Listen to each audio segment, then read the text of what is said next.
Audio check.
Good morning.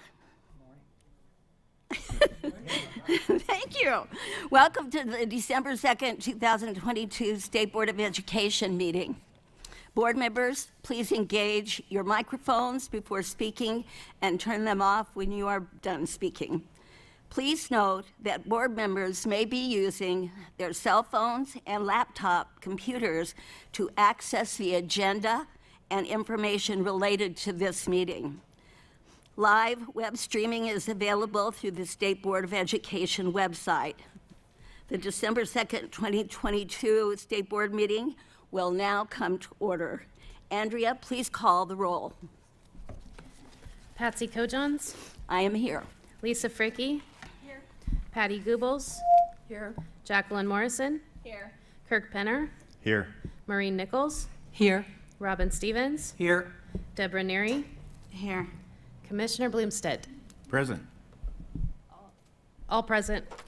Thank you, Andrea. Please rise and join me in the Pledge of Allegiance.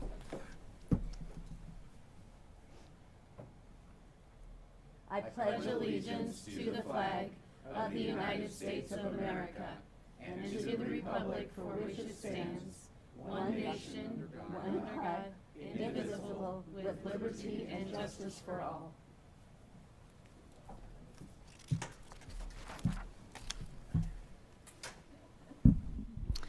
Information regarding the Open Meeting Act is posted as you enter the room from the main entrance doors.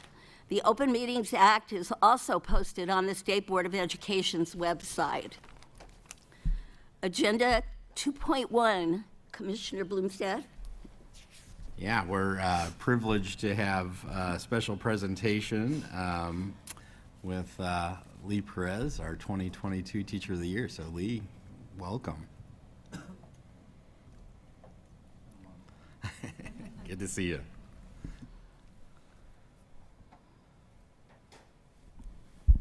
Okay, is this on? Can everybody hear me? All right, well, good morning. This is my final report as your 2022 Nebraska Teacher of the Year. Oops. Oh, wrong way. Oh, no, there we go. Okay, so I want to start out by saying something else happened. I received some more recognition. I am a 2023 Horace Mann National Finalist.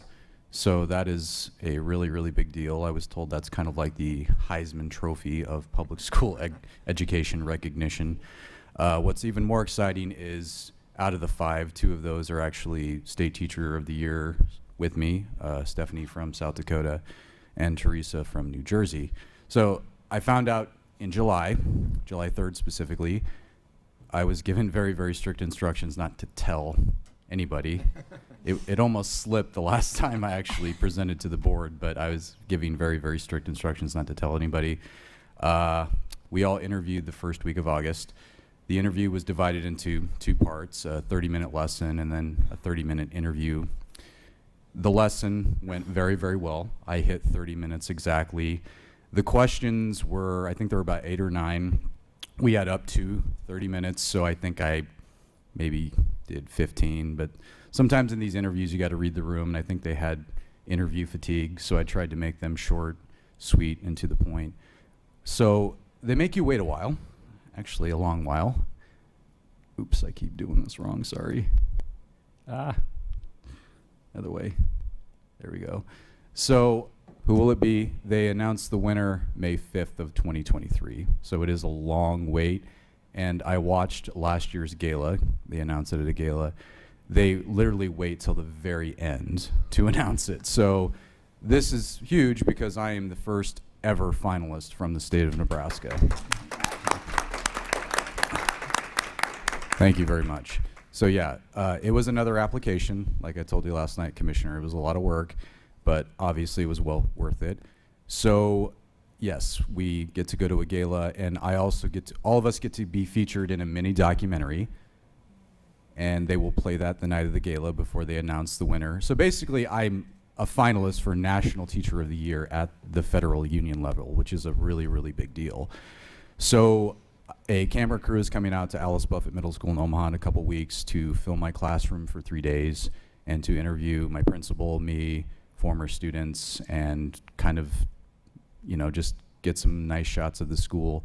And then they play that the night of the gala, and it's just been kind of a surreal experience. So we all get $10,000, and then the winner would get an additional $25,000. So there's a little bit of money, and I have a baby, and they're really, really, really expensive. So that's kind of nice. So yes, that's something that happened a while, but now I can talk about it. So the Impact and Influence Conference at ETS was the last professional development I went to.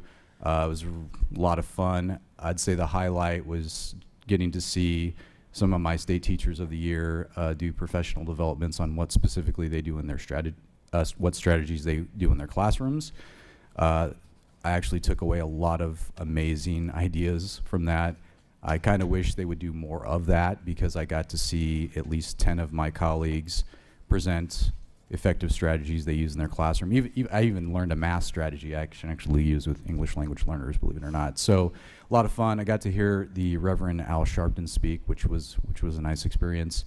And Princeton, New Jersey in the fall is very, very beautiful. I don't know if you've ever seen pictures of Princeton, New Jersey in the fall. It is an absolutely beautiful scene. So here's my year. Over 60 speeches delivered, and that includes keynotes, presentations, and workshops. Lifelong friendships and bonds formed with my 2022 Teacher of the Year cohort. We're already planning our one-year reunion. I feel like I'm in high school. Still continuing to be booked to speak in 2023 as the State Teacher of the Year, and obviously lots of memories that'll last for a lifetime. White House, Space Camp, ETS, and then the grand finale of them all, the 2023 National Championship in Los Angeles on January 9th. So that will wrap up my official year of service. And with that, that concludes my report as your 2022 Nebraska Teacher of the Year. Any questions? Any questions, board members? I just have a comment. Okay. Lee, we're very proud of you. Thank You you. have represented us very well, and this Horace Mann Award is just frosting on the cake for you. It exemplifies everything we want in our educators. You Not just- represent them all. Not just frosting, $10,000 frosting. But thank you for everything you've been doing. Thank you very much. Lisa? Thank you, Madam President. Lee, it's been an honor to get to know you. You're, fantastic young man. And my question is, out of all of your travels throughout the state and interacting with teachers, what is the one thing or one or two things that you think we as a board can help promote or assist or have a resource for teachers at this time? I would just say listen to teacher voices. That's kind of a 2-for-1 answer to that question. I think a lot of times the frustration comes from teachers are presenting ideas, action plans, and strategies, and they kind of feel like their ideas and action plans are falling on deaf ears. So I guess my advice would be moving forward is really try to get the input from the people that are actually in the field and in the classrooms and see the challenges that we face daily. As you know, in my role as State Teacher of the Year, I have to teach full-time. And I also see it on a daily basis. But some of the questions that are asked me among education majors and student teachers are, is it as bad as we're hearing or that we're seeing on social media or in the news? And I always tell them, try to formulate your own opinion and try not to listen to all the noise that's going on, because I will say this, I'm tired, but I absolutely love what I do. I really could not see myself doing anything else. But I guess I would say the one frustration that I'm hearing consistently is teachers are not being listened to by those in higher power and authority. So I would just continue to, whether it's working conditions, the teacher shortage, or even pay, and that's a big one right now, listen to teachers, because as we've seen from this past year, teachers are not bluffing. They are leaving. I mean, it's not just words, it's action. So thank you. Yes, Deborah. I guess on that theme, and want to repeat what others have said, we are really proud of you. Thank you. And you have represented teachers very well. You haven't been afraid to have the hard conversations. And even just now, the realities are concerning. Yes. And, so what, you have this national recognition, the state recognition. I mean, what does it look like for you now? Next steps. You have lots of options before you, and yeah. Are you asking if I'm considering leaving the classroom, to clarify? Sure. I guess it's a tough time to be a teacher, and teachers are leaving. What does it look like for you? Well, what I would say is, am I considering leaving? Yes, I am, but not because I think that, well, I will say this. I'm not leaving because I'm unhappy. When we were at the Impact and Influence Conference, we were actually encouraged to leave the classroom. And I think that my 16 years of teaching and my experience as State Teacher of the Year, perhaps maybe the knowledge, skills, and wisdom that I've obtained from all of this could be better served in a different capacity within education.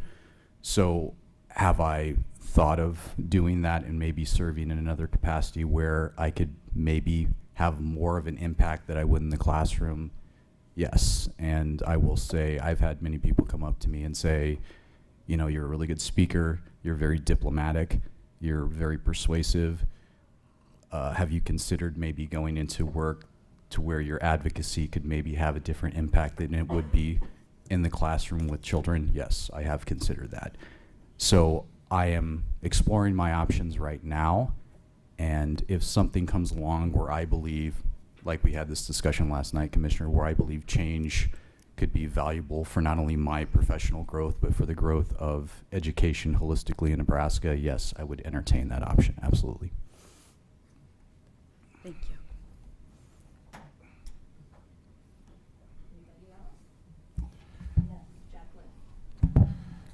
So I just wanted to say thank you.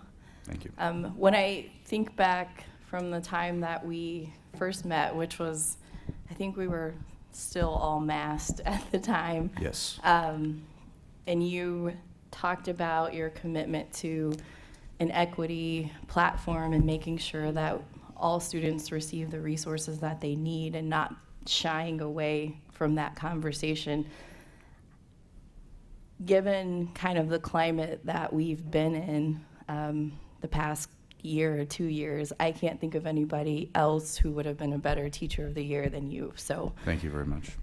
And last night when we were at the presentation and I was listening to the quotes, I don't know if you paid attention to this, but it was Michelle Obama, Oprah Winfrey, and several others, and I thought, even in the quotes, there's diversity Yes. and a story to Yes. be told about perseverance and not giving up and making sure our priorities in the right place. And so that was impactful. And so as someone who every day sits around tables where I'm usually the only one of me for many Same. reasons, I'm happy that you pursued this, and I'm happy that you represent it as well.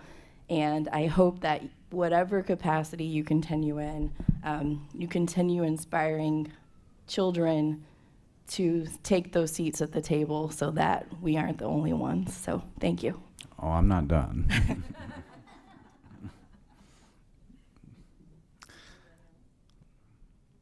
And real quick, just because I can. There you go. Thank you.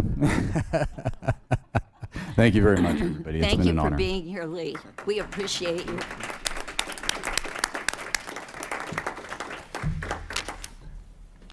The board will take a 10-minute break now. You still want to do that? That's what it says. Yeah? No?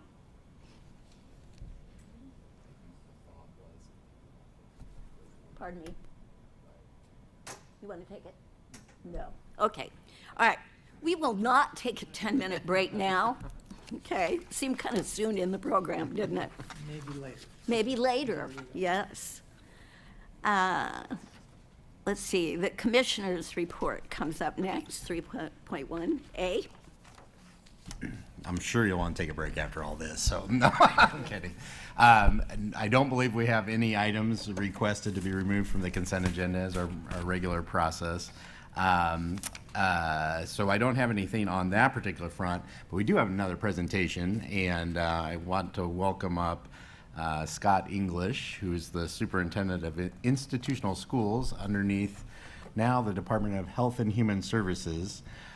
Scott came to, I'll say fame with us. I don't know what else to say, but Scott's been a great leader at the YRTCs, and we're super excited that he's able to be here and present on progress in the YRTC program.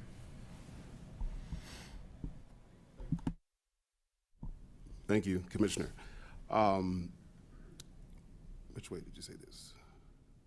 Okay.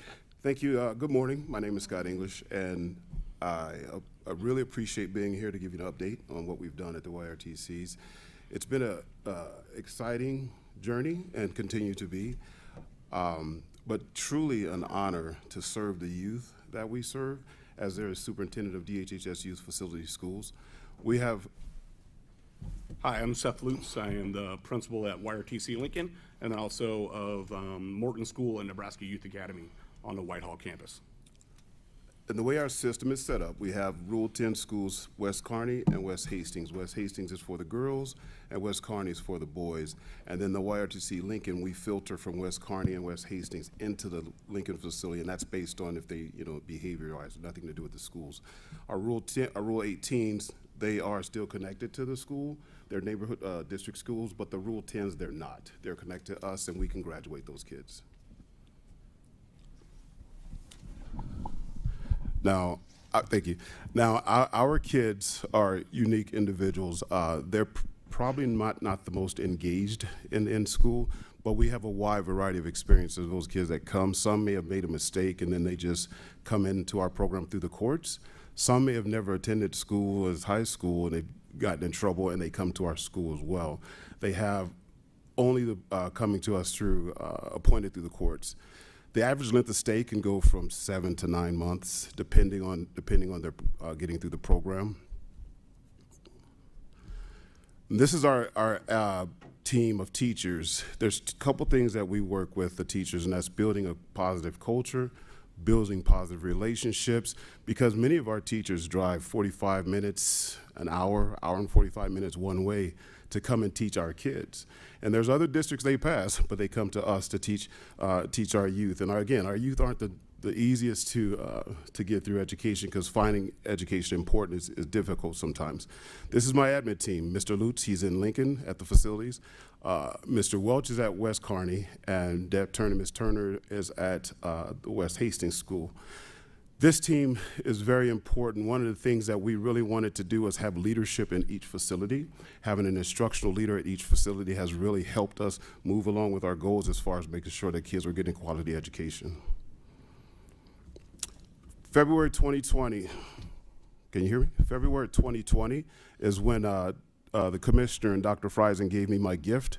I started February 2020, on 24th of February on my birthday. We established a partnership with DHHS through Commissioner Bloomstead's leadership. Dr. Ford and Dr. Friesen worked with my team weekly, and we had our agenda to make sure we were delivering our deliverables to DHHS. And so having access to the team, whether it was Brad, Mickey, Amy, Dr. Vargas, Katie with the CTE, having access to those people directly really helped us get through and get things done in a timely fashion. The other partnership, again, being with DHHS under CEO Smith's leadership and COO Call when he came on board. Through their leadership, I was able to work with Mark Labichardier and the facility administrators, and knowing what we can do as a school system within a facility. Those are some challenging things, because you can't necessarily function like the traditional public schools. So within a facility, that team constantly worked with me and gave me the yes or nays of what we can do to get things done. The biggest issue that I found when I came on board is that it was a system of schools. So at each facility, you had a school, and you may have an educator, and that educator implemented processes that they thought would work best. But then when that educator left, another educator would come in, and that educator would create processes. So they were working in their own silos and not really working together. So our goal was to make a school system, and so that's what we've preached now. We're more of a school system. We started, our first step was creating guiding principles, our core values, our mission, our commonalities, and our core values, our mission, and our vision. The other thing we had is a school improvement team. They are, that team that you saw, they are the ones who do a lot of work for us, making sure that we are getting things done and meeting the guidelines that we're supposed to within school. School calendars were different. That was a simple fix. Well, I say that was a simple fix, but it really wasn't that simple. It seemed like it was going to be a simple fix, but it really wasn't. We didn't have a grading philosophy. There were teachers who were giving grades, of course, but they were within the school, within the different schools, they had different measurements, and then even within the school, teachers had different measurements. So we put together a group of teachers who worked consistently, weekly, and they came up with a good grading system that we used universally throughout the system. We didn't have any interventions. Our kids come in lacking credits. They're not within their cohort, so they struggle in math and reading. So we adopted Read 180 and we adopted Math 180. And then special ed, there was confusion on how or who should operate special ed within these facilities. So with Amy Rohn, she really helped us get that kind of under control. And the first approach we wanted to do was look at the IEPs and see who's in compliance regarding the IEPs, because that was a major issue regarding the special ed situation. Little to no professional development. I had some teachers who had been there for 15 years and never had any type of training or professional development. Now, we as DHHS employees, there's training we have to do within the facility to know and understand how to deal with the youth. But making teachers, providing opportunities for teachers to get better, that wasn't necessarily an option. So we completed a complete PD calendar for our teachers now, so they know the different meetings that we're going to have, because we have adopted materials. We've got into some adding technology and things like that. There was no common instructional language. We then met with teachers throughout the facilities. We worked with Dr. Kennedy, who was very instrumental in helping us with instruction. And so we had some commonality as far as language, and now we use that across the board. The teachers came to us and created look-fors, so that's how we're part of our evaluation plan, where we go and we look for specific things using the common language. Course credits is a focus as opposed to learning is the focus. That may be more for our programs, because they were more at the computer online instruction without any direct, blended any type of instruction, so we've changed that. Limited teacher principal evaluation. We've adapted the Nebraska teacher principal performance standards. That's what we use now for the evaluation. Again, there was no record really of teachers being evaluated and being able to improve. Limited process to recruit and hire. We now go to the job fairs. It is kind of a tough competition in trying to get teachers to come to us, but I lost 2 teachers in the 21-22 school year. Those same 2 teachers came back to us for the 22-23 school year. So staffing's not that big of an issue for us, other than the typical science and math need for teachers. But West Kearney and West Hastings, we're fully staffed. One of the things that my focus that I want to focus on is the CTE program. And we can't have a typical lab for science and things like that. We can't have certain tools or chemicals. So with the ESSER funds that NDE worked with us to acquire for our schools, we were looking into use technology. And this technology, I saw a presentation from Katie Graham and her team, and this technology was given to us, and I saw right away that this is something that I have to have for my kids. Do I hit that? Oh, no.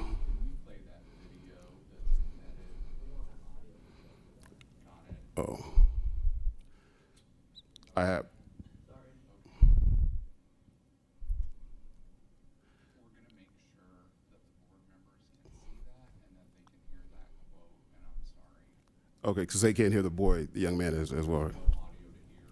Okay, so I wanted to give you an example of what we are doing for our kids as far as technology-wise, because it's what you call, where's this going? Augmented reality teaching. And so with this, we can do, my whole focus is to change to more of a CTE-driven schools. With this, they can do auto mechanic, HVAC. It comes out of the computer and you can physically see it as they're doing those types of things. And so it's more hands-on. I think it'll be more engaging for our youth to do this. And then the last was our good things that happen. We talked about our why last year, and every now and we put in our emails the why and why we're doing what we're doing. To the left, we have one young man who started at Metro Community College yesterday, and he's going to be taking classes there when he gets out. We have another young man who was accepted to 3 different colleges and is choosing to go to Wayne State on a full scholarship.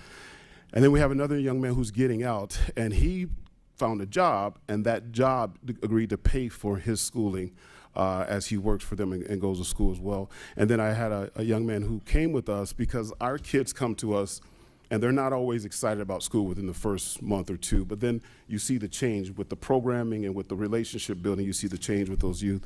And so I did have a speech that he was going to give.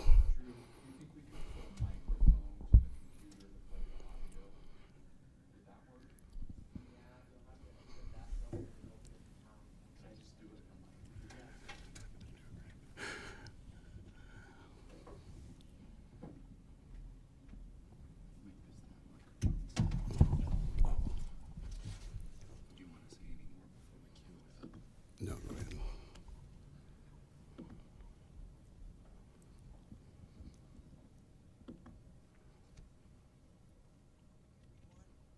I'm a 16-year-old male on YRTC Kearney. Most might think this is a place for soon-to-be inmates or repeated offenders. It's really not. This is one of many programs that really works day in and day out to improve the lives of youth. I'm a youth speaking from experience. Attending YRTCK, I was a youth that did not know how to express my feelings, communicate my needs, and display nothing but downright disrespect. I attended not being able to read well, spell, and my handwriting was down to 6th grade level. Although as I found motivation throughout my long journey, I put forth efforts to improve academically. My staff, teachers, therapists, and treatment team take one-on-one time to improve me as a person and a highly intelligent young man. From jobs on campus to cottage detail, turning youth into young men and young men into alpha males like myself. Something else that's a big help or support is that there are different programs set up within this program, such as credit recovery classes for the ones trying to finish school, also general education development, most known as the GED, and other program supports like vocational rehab and fatherhood classes. YRTCK also provides college classes for the ones dedicated to graduating, not to mention community service, OSHA, forklifting classes, and the American College Testing, most known as the ACT. YRTCK also held the Unsung Song Competition, sponsored by Break Free Education. I was one of many that participated, one of few that didn't drop out, and the only one to hold the first place title in our local contest. In this year of 2022, YRTCK brings forth 3D printing, something for the kids to stay occupied with their time and stay motivated throughout the school day. Now let's speak facts. We all make mistakes. Nobody's perfect. It's all about how you all as people and all the young men on campus continue to learn from our mistakes and better ourselves to not end up in a situation like this again. As I speak, I'm currently an honor roll student, one of the more top respected leaders in my cottage. Nothing but A's and B's in school with a 3.5 GPA and still show nothing but the utmost respect to my staff and the boys in my living unit. And even more to the teachers that attend school every day to improve the lives of youth with open arms. Thank you for listening and thank you for your time. And I would just say, well, first of all, this is probably not the easiest thing that I've done today, but I would just say that we are very passionate about working with these youth. It was a timely situation for NDE and DHHS to get into the partnership. We made it a lot of good strides by that partnership and continue because I also have the relationships with all of those same people. So we're able to do good work for the kids. I just want to, before I know we'll take questions and that, but just I thank you both actually for the amazing work that's been done, and for the board and for others. The work that has been taking place at YRTC is not one of those things that you necessarily spend a lot of time having to worry about.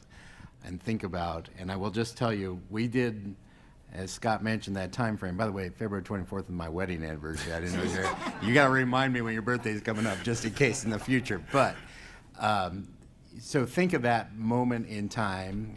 The fall before that, CEO Smith, Danette Smith, and I were spending time going to Geneva, where there was quite a bit of consternation over the Geneva, at that point, the Geneva site over YRTC. I'd been to both Geneva and Kearney many times in my time as commissioner, and continued to see what I was very concerned about from an agency that had a responsibility over education. There was not the type of education program that was in place that I thought students ultimately deserved. And actually, at the time when I first started, Geneva was doing actually quite well. That was more the model than, so to say, than was happening in Kearney. Staffing in the circumstances around YRTC became increasingly difficult. Investments by the state were not in place as they needed to be. We started to have those conversations, and when CEO Smith called me and said, "Would you come to Geneva with me?" I said, "Absolutely." We could have played the game, pointing fingers at one another and saying, "You should do this, you should do this." I was in a lot of those conversations with legislators and with others going, how do we can be part of the problem, or we can be part of the solution. And that work started taking place. I was so excited. Dr. Friesen did amazing work of starting to think about how we would transform that setting. She recruited Scott, which was a brilliant move, I would say, just from the beginning. And I never want to tell Dr. Friesen she's right on something either, but I am here today. So, but amazing things. And here we started that work. We were just getting excited to get Scott on board.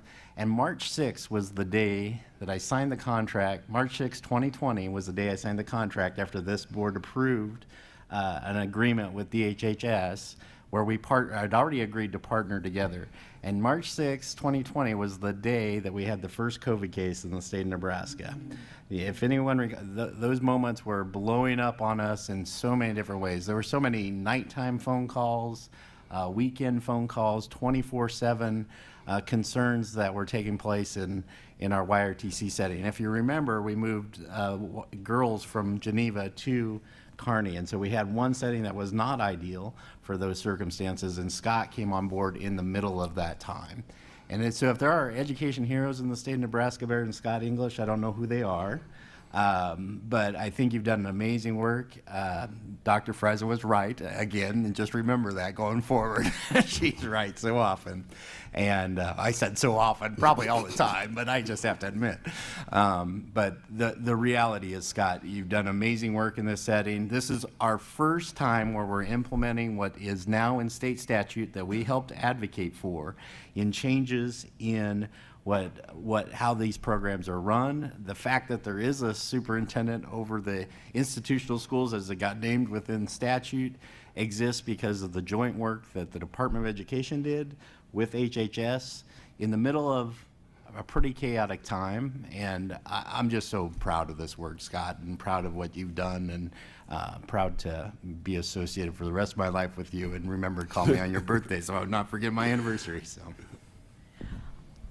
I have a compliment for you as well, and mine is not as long, but just as heartfelt. It's my last meeting. I just got to say a few Whatever things. you want, right? Okay, all right. But as a teacher, you said the magic words for me in your presentation, and when you did that, your heart showed all the way out here, all the way on your face, everything. My kids. And I always know when a teacher is completely invested in what they're doing because they take ownership, and not parental ownership, but ownership of what's going to happen to that kid in their life. And you can tell it by the young man who is speaking. And I just had to tell you, those are magic words, and you just keep on using them. Thank you. Okay, board members? Deborah? Yeah, well, my birthday is February 25th, so fellow Pisces. But no, one of the things that, because of my own background, I wanted to serve on the board was to focus on these opportunity gaps that we have in education. And I mean, this is just music to my ears to hear this. It's, you know, not every kid has the same opportunity when they start in life, and some kids need second chances. And, you know, we as a state win when we are producing productive, tax-paying children. And I think you guys are doing God's work by helping these kids have a chance in life, and I just have so much respect and appreciation for you. So thank you. Thank you. Jacqueline? So one question I have, why did you take on this job? It's actually just been something that I've been doing for the last 12 years. Even when I relocated to Georgia, I was working with these youth, educating, tutoring them. But when you're there and you're in the facilities, you see that they just need an opportunity. You see that they just need to be themselves. And what we try to do is provide them the opportunity to be a child and enjoy and not have to be a certain way, a grown-up. And so for the time frame that they're with us, that's what we try to accomplish with them. And when you have that joy and you see that smile, that's why we do what we do. Agreed. Can I add to that? Yeah. So at one of our last Zooms, Dr. Friesen asked me, because I was relatively new in the position, are you fulfilled? And, you know, as you walk into classrooms, as you watch teachers do what they do on a daily basis in the setting that they do it, I can assure you that the teachers that I work with daily are fulfilled. I am fulfilled by this work. Coming from, 25 years with Lincoln Public Schools, it was, what am I getting into? But it is a fulfillment like no other. Watching those students who have maybe made a mistake, acknowledge that, and then work forward alongside staff. It's pretty impressive. So one more question I have. So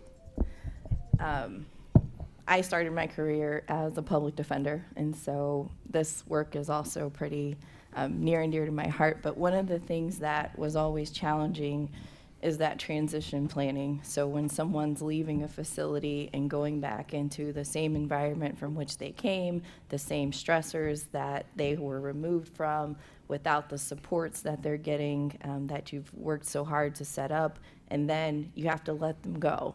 And so when that starts to happening, what's the continuity of care that you guys are able to kind of, how do you bridge that gap? Or is that a place where we need to work on that? Or is that DHHS's responsibility, or the education component? Kind of how does that work, and how can we be more supportive to make sure that these students who are very supported with you are as supported when they get back home?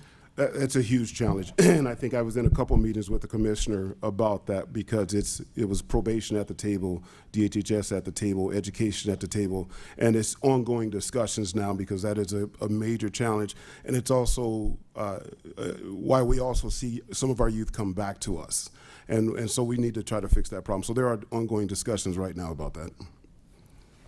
And I just would add to that, I mean, some of our ESSER funds are actually going to support work. LaDonna Jones Dunlap, that has been doing that work underneath the Children and Families Foundation with us, is about building those particular models. So I just encourage you to keep thinking about how to do that, and Scott, keep relying on this group to support you, because I know that they will.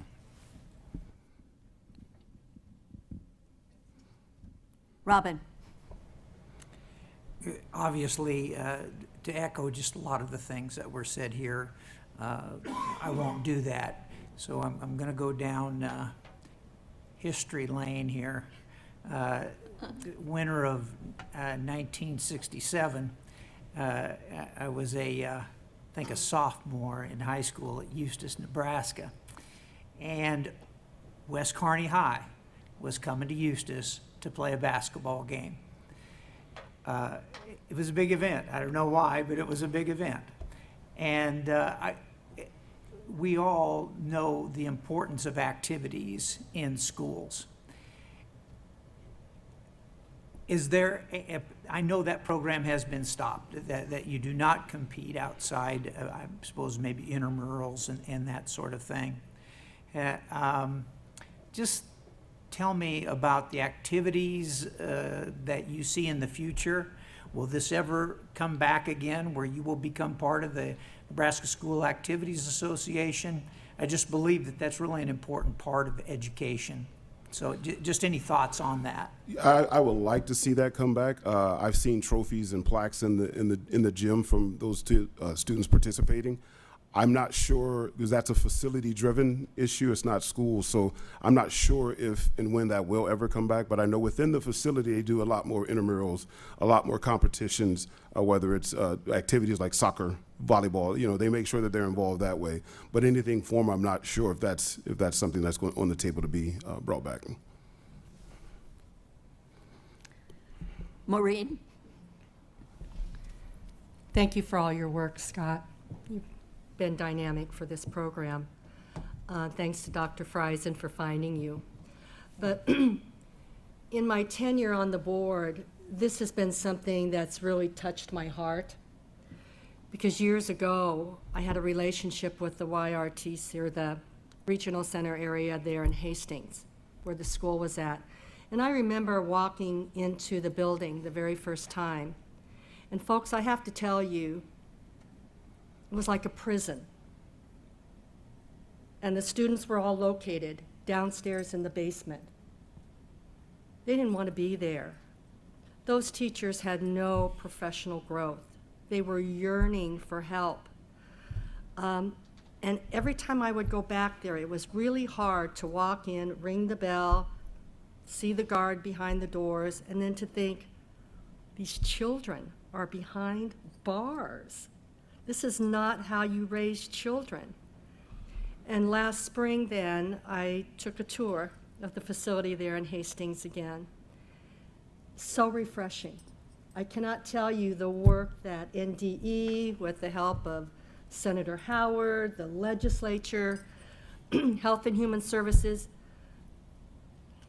the evolution that has taken place. And one of the things that the teachers talked to me about was the professional growth that they were finally getting that they had never received, how to work with these students. And I saw students walking down the hallway, smiles, giving me a high five. We've come a long way for these students. No child should ever be left behind. All students deserve an equal opportunity. So thank you for all your work. Thank you. And I encourage every board member to get out there and visit at least one of these schools to see what is going on. Great things are happening. Lisa? First of all, I have to apologize. I got a new phone. My old phone, I could turn it off with one button.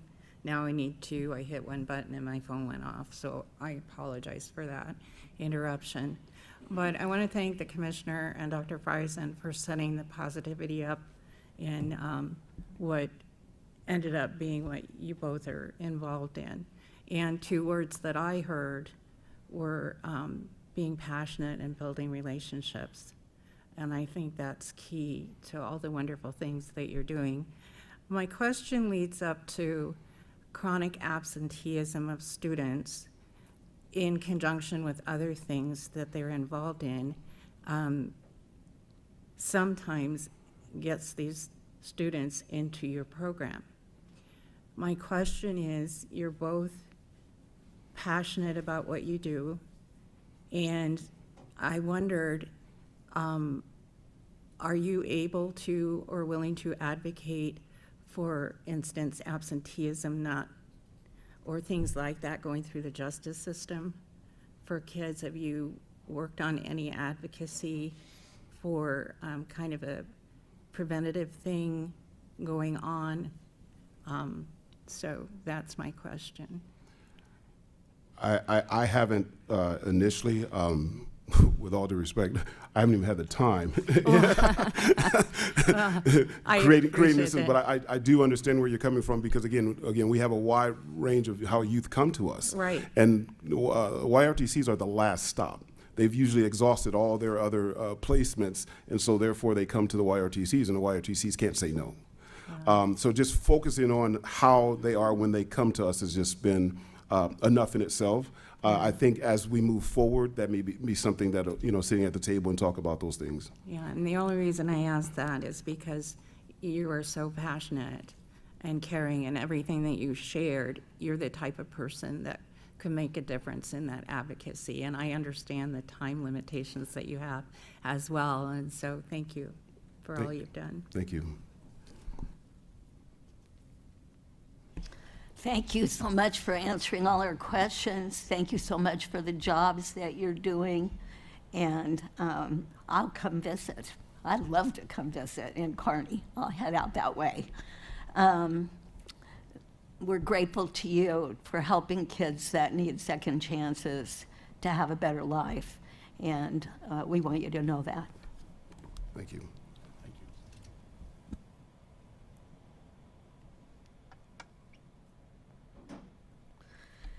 Okay, there we go. Next on the agenda is the President's report. And yes, I do have one, so bear with me. It is the end of 2022, and the season of giving is upon us. Each of you have worked throughout the year, giving your time, one of the most precious gifts you can give. The time you have given is usually unseen and not celebrated, even though it has been a difficult year. Behind the scenes, it is difficult to herald all of the accomplishments you have made as a board. Here are a few for you to think about as we end this year. We have updated the policy handbook. We have come together to create a list of priorities to share with the legislature before they decide what all of their priorities are. We have passed a budget that provides funds to support students, teachers, staff, and technology. We have traveled different places in our state to show our constituents that we represent them all, no matter where they are located in Nebraska. We have started a tradition of celebrating programs like the one that we just listened to, and celebrating schools and their programs, and trying to do that each month. We have allowed 10 public comments sessions for our constituents to express their views to us. Our staff, board members have been recognized for their excellence across the country. We have worked to be a cohesive, collaborative board that can come together to achieve consensus. I know this doesn't always happen, and sometimes we focus on what doesn't happen rather than what is happening and getting better. We are now working together with the guidance of an ad hoc committee to search for and find a new leader. Believe me, board, I have seen the product of our work to be better together. It is the end of another year, the time of the year for letting go. We are letting go 2 educational servant leaders who have served our state for decades in education, Maureen Nichols and Robin. Both of those people have spent their entire life dedicated to education. Maureen and Robin Stevens. You know them as board members, but those of us who are teachers know them as educators. We know they will continue to serve in different ways. As my family says, we can't help it. You can't help it, Mom. You can't help it. It's just what you're all about. So you know that they will continue to do that as well. We will let go of our commissioner, who will go into serving education in a broader sense around the world, around the nation, nationally, which makes so much sense with the gifts he has that he possesses. It will be hard to let go of him, and we might have to call him up and invite him for coffee or something. Endings are never easy, but they always reflect and predict progress. So let us let go of 2022 with the kindness, the forgiveness, and the hope that our endings give us a better 2023. In January, we will begin again new. With the help of teachers and leaders across the state, we are close to solving another problem that has been plaguing education, and even more so now. And that problem is we do not have enough teachers. And so we are working very hard, and we want our constituents to know that we're trying to find a different way to certify teachers so that will solve this problem for our state. Let's let go of that problem as soon as possible, but let's stick together to do it. Thank you, Board, for all you've given me all this year.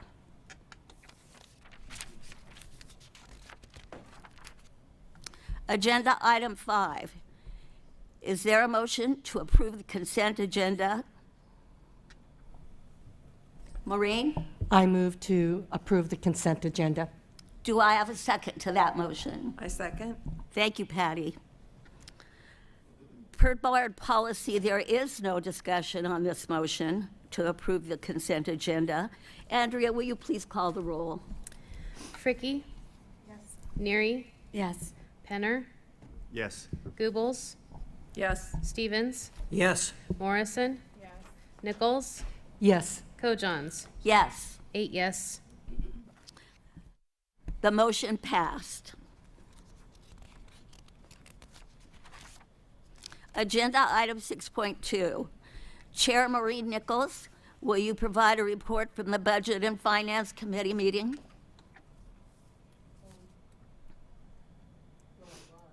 So, Can you skip over me and come back? I sure can. Okay. Let me move a little ways down the road. Agenda item 6.3. Chair Patty Goebbels will provide a report from the Planning and Evaluation Committee meeting. Thank you, Madam President. The Committee on Planning and Evaluation reports that Section 79-760.032 requires that the State Board adopt a plan for an assessment and reporting system annually and submit that plan to the Governor, Clerk of the Legislature, and Chair of the Education Committee. During our meeting, the committee reviewed the update to the annual assessment and reporting plan. Staff walked the committee through the specific updates that have been made to the plan to be submitted to state officials in December. There was considerable dialogue about the assessment process and plan. The committee agreed to move the item forward as an action item at our meeting today. There were no discussion items at our committee meeting.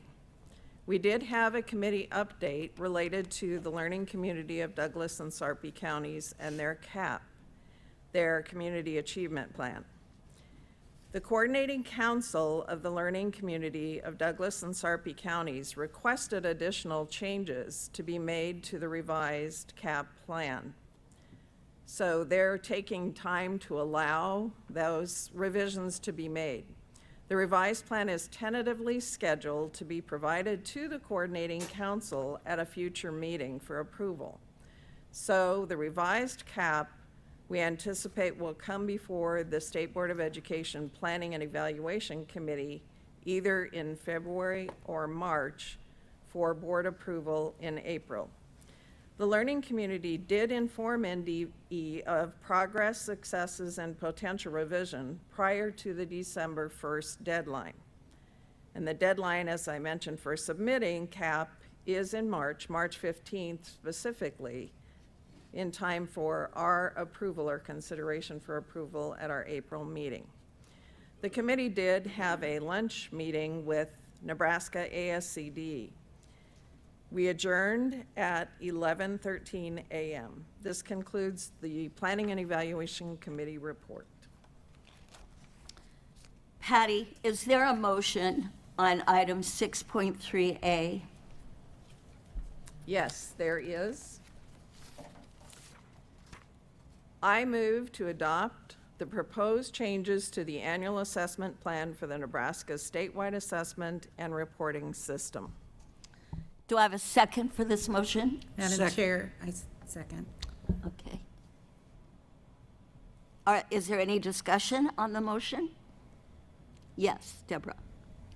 So we had a long discussion about this yesterday, and so our NSCAS growth plan that we're going to be reporting on to the legislature has had a lot of, we've received a fair amount, at least I have, from the superintendents in my area.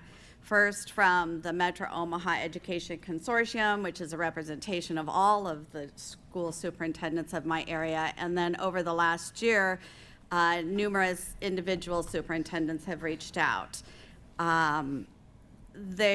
Each time, there were discussions between Matt and them, and, you know, things I thought were settled.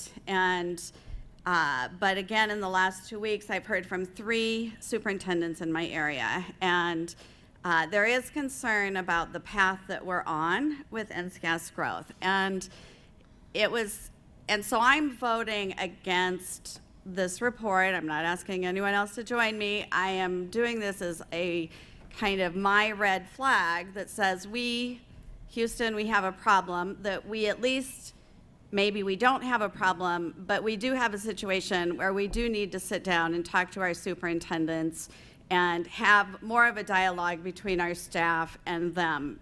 So after we had our committee discussion, and I want to get back to that, but Patty mentioned that we met with the Nebraska ACD, and then they just organically brought up this discussion too. And what I learned from them was, you know, that because we're on this path for NSCAS growth, and a few months ago we approved a contract to, you know, extend things one more year. But basically, and again, I might have some details that need tweaked, so please help clarify any details I have wrong. But my understanding is, in the next 2 months, we're going to be putting out another RFP to continue the work on NSCAS growth, and we're going to have to approve that in June or July. And at the same time, our superintendents, and what I heard yesterday from the Nebraska ASCD representatives, is that they really love MAP growth. They really love, and the teachers absolutely need that feedback from MAP growth. And so now, because of our plan to continue the work on NSCAS growth, they have to pay for MAP growth themselves now because we're no longer paying for that. And so it kind of dawned on me, like, I know, like, why am I in the Omaha area the only one that's hearing this? But it dawned on me yesterday that, well, that's a way bigger expense for the Omaha districts to have to pay for MAP growth than it is for some of the smaller school districts. So maybe that's why I've been.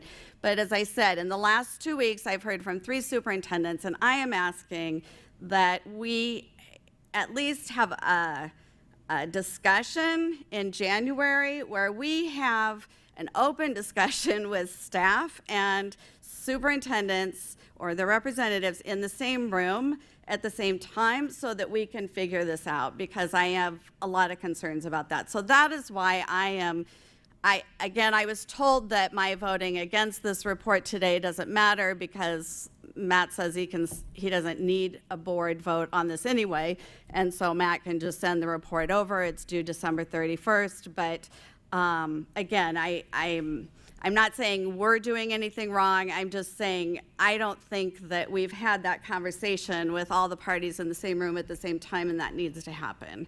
So that's, just wanted to explain my vote for why I'm not supporting that report. Thank you. Anybody else? Yes. Kurt. I echo what Deb is saying. I agree wholeheartedly. I know you're probably shocked. Deb and I are agreeing on something here, but she's right on this, and I have the same concerns. It just needs to be more of an open conversation, and that's why I'll be voting no.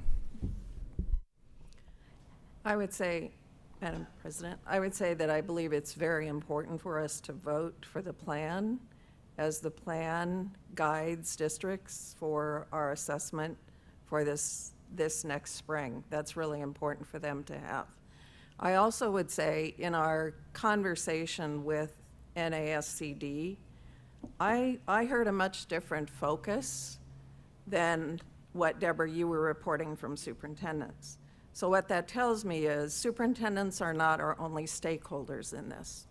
And I think we need to think about, because what we were hearing from the NASCD folks was teachers' perceptions and why they like MAP. And it occurred to me, that's something then that we need to be working with NWEA to see if there are some additional things that we can do to NSCAS growth to provide that same kind of data, right? So I saw it as an opportunity for thinking about what does adaptive assessment really mean, and what do teachers most need in terms of that. Because we want them to be, the whole notion of a growth model for assessment is that teachers can use data throughout the year for each student so that they actually can provide appropriate interventions. So I thought that was a very worthwhile conversation, and I think there are many many opportunities for us, and there are many steps being taken by the department in working with NWEA right now to execute some of the suggestions that have been provided by superintendents and other school personnel in the past. So I think that's an important thing to note. Kirk, I wanted to ask a question of you before we moved on. Have you heard from superintendents in your area, which would represent some smaller schools? Yeah. And I asked that question, I think, yesterday at that lunch, and I said, how many of you are from Lincoln and Omaha? And I had a lot of hands down. So I'm hearing it, and then that's why I asked that question yesterday, because it's perceived that maybe it's just a big school issue, and it's not. But we can get this. We can get this right. We just need to have an understanding that we need to have some communication, and that's not a knock on anybody at NDE or Matt or anybody. We just need to have some communication and get this thing right. Communication helps everything, doesn't it? Robert. Listening to this, and there is my interpretation that there hasn't been communication. And that really bothers me, because there has been. And the communication started in 2016, and it's been going on since 2016. Now, communication is just that. Communication doesn't mean that I agree or that I disagree, and in this instance, apparently there is some disagreement, but to paint the picture that there has not been the appropriate amount of communication with stakeholders, and if you go back and look through this a little bit historically, you will find that superintendents have been involved with this communication from 2016. What happens sometimes, in my opinion, is when things don't go the way I think they should, then there hasn't been enough communication.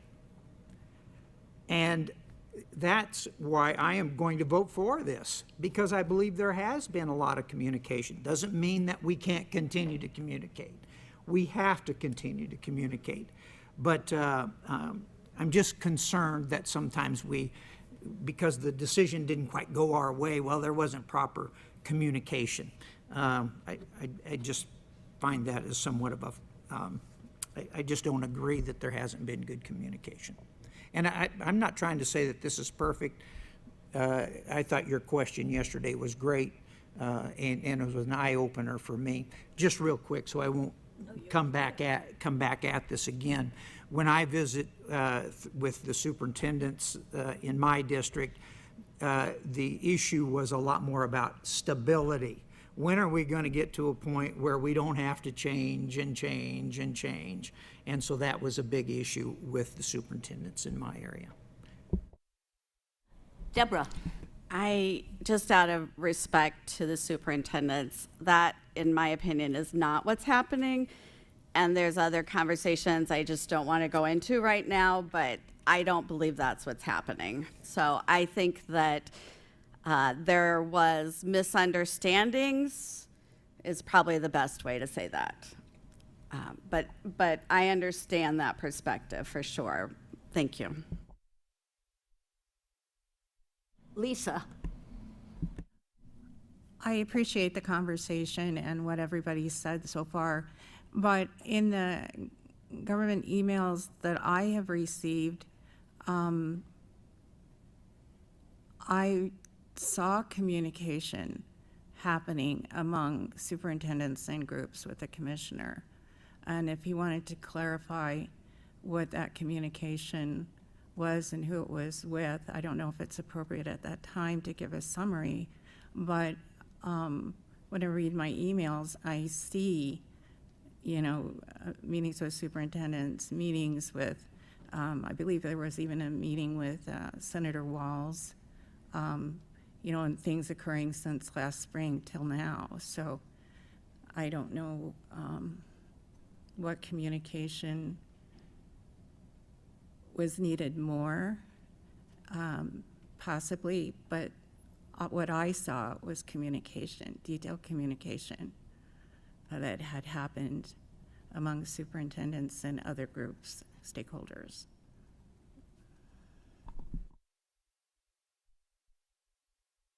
Jacqueline. I am just listening because I'm not part of that committee. I have seen some of the email.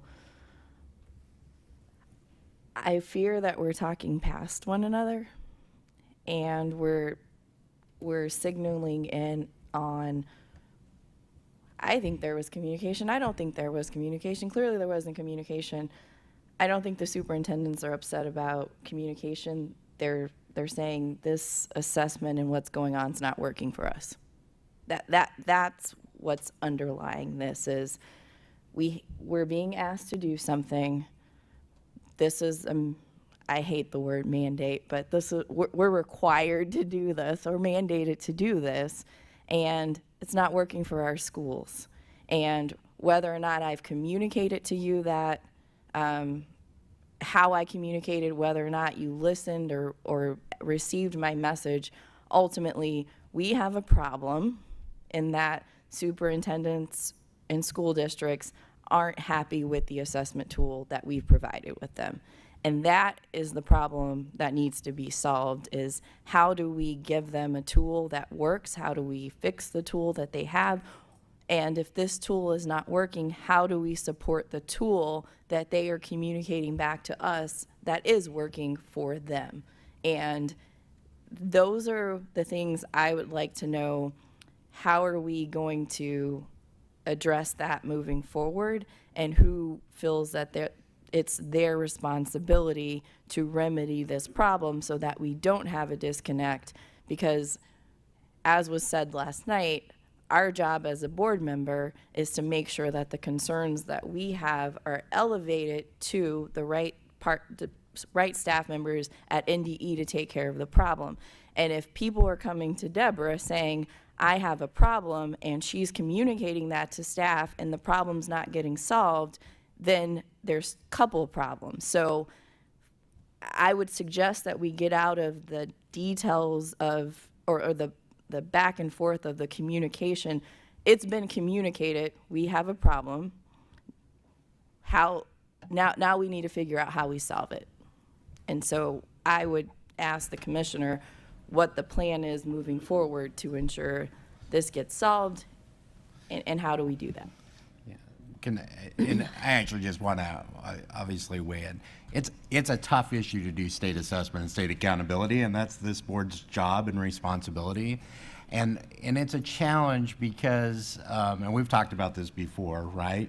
We lay out a plan, as Robin kind of alluded to, starting in 2016, working with schools across the state on the notion of, hey, look, we want a different vision for state assessment and state accountability. And we actually went down that path. AQuest is part of that path.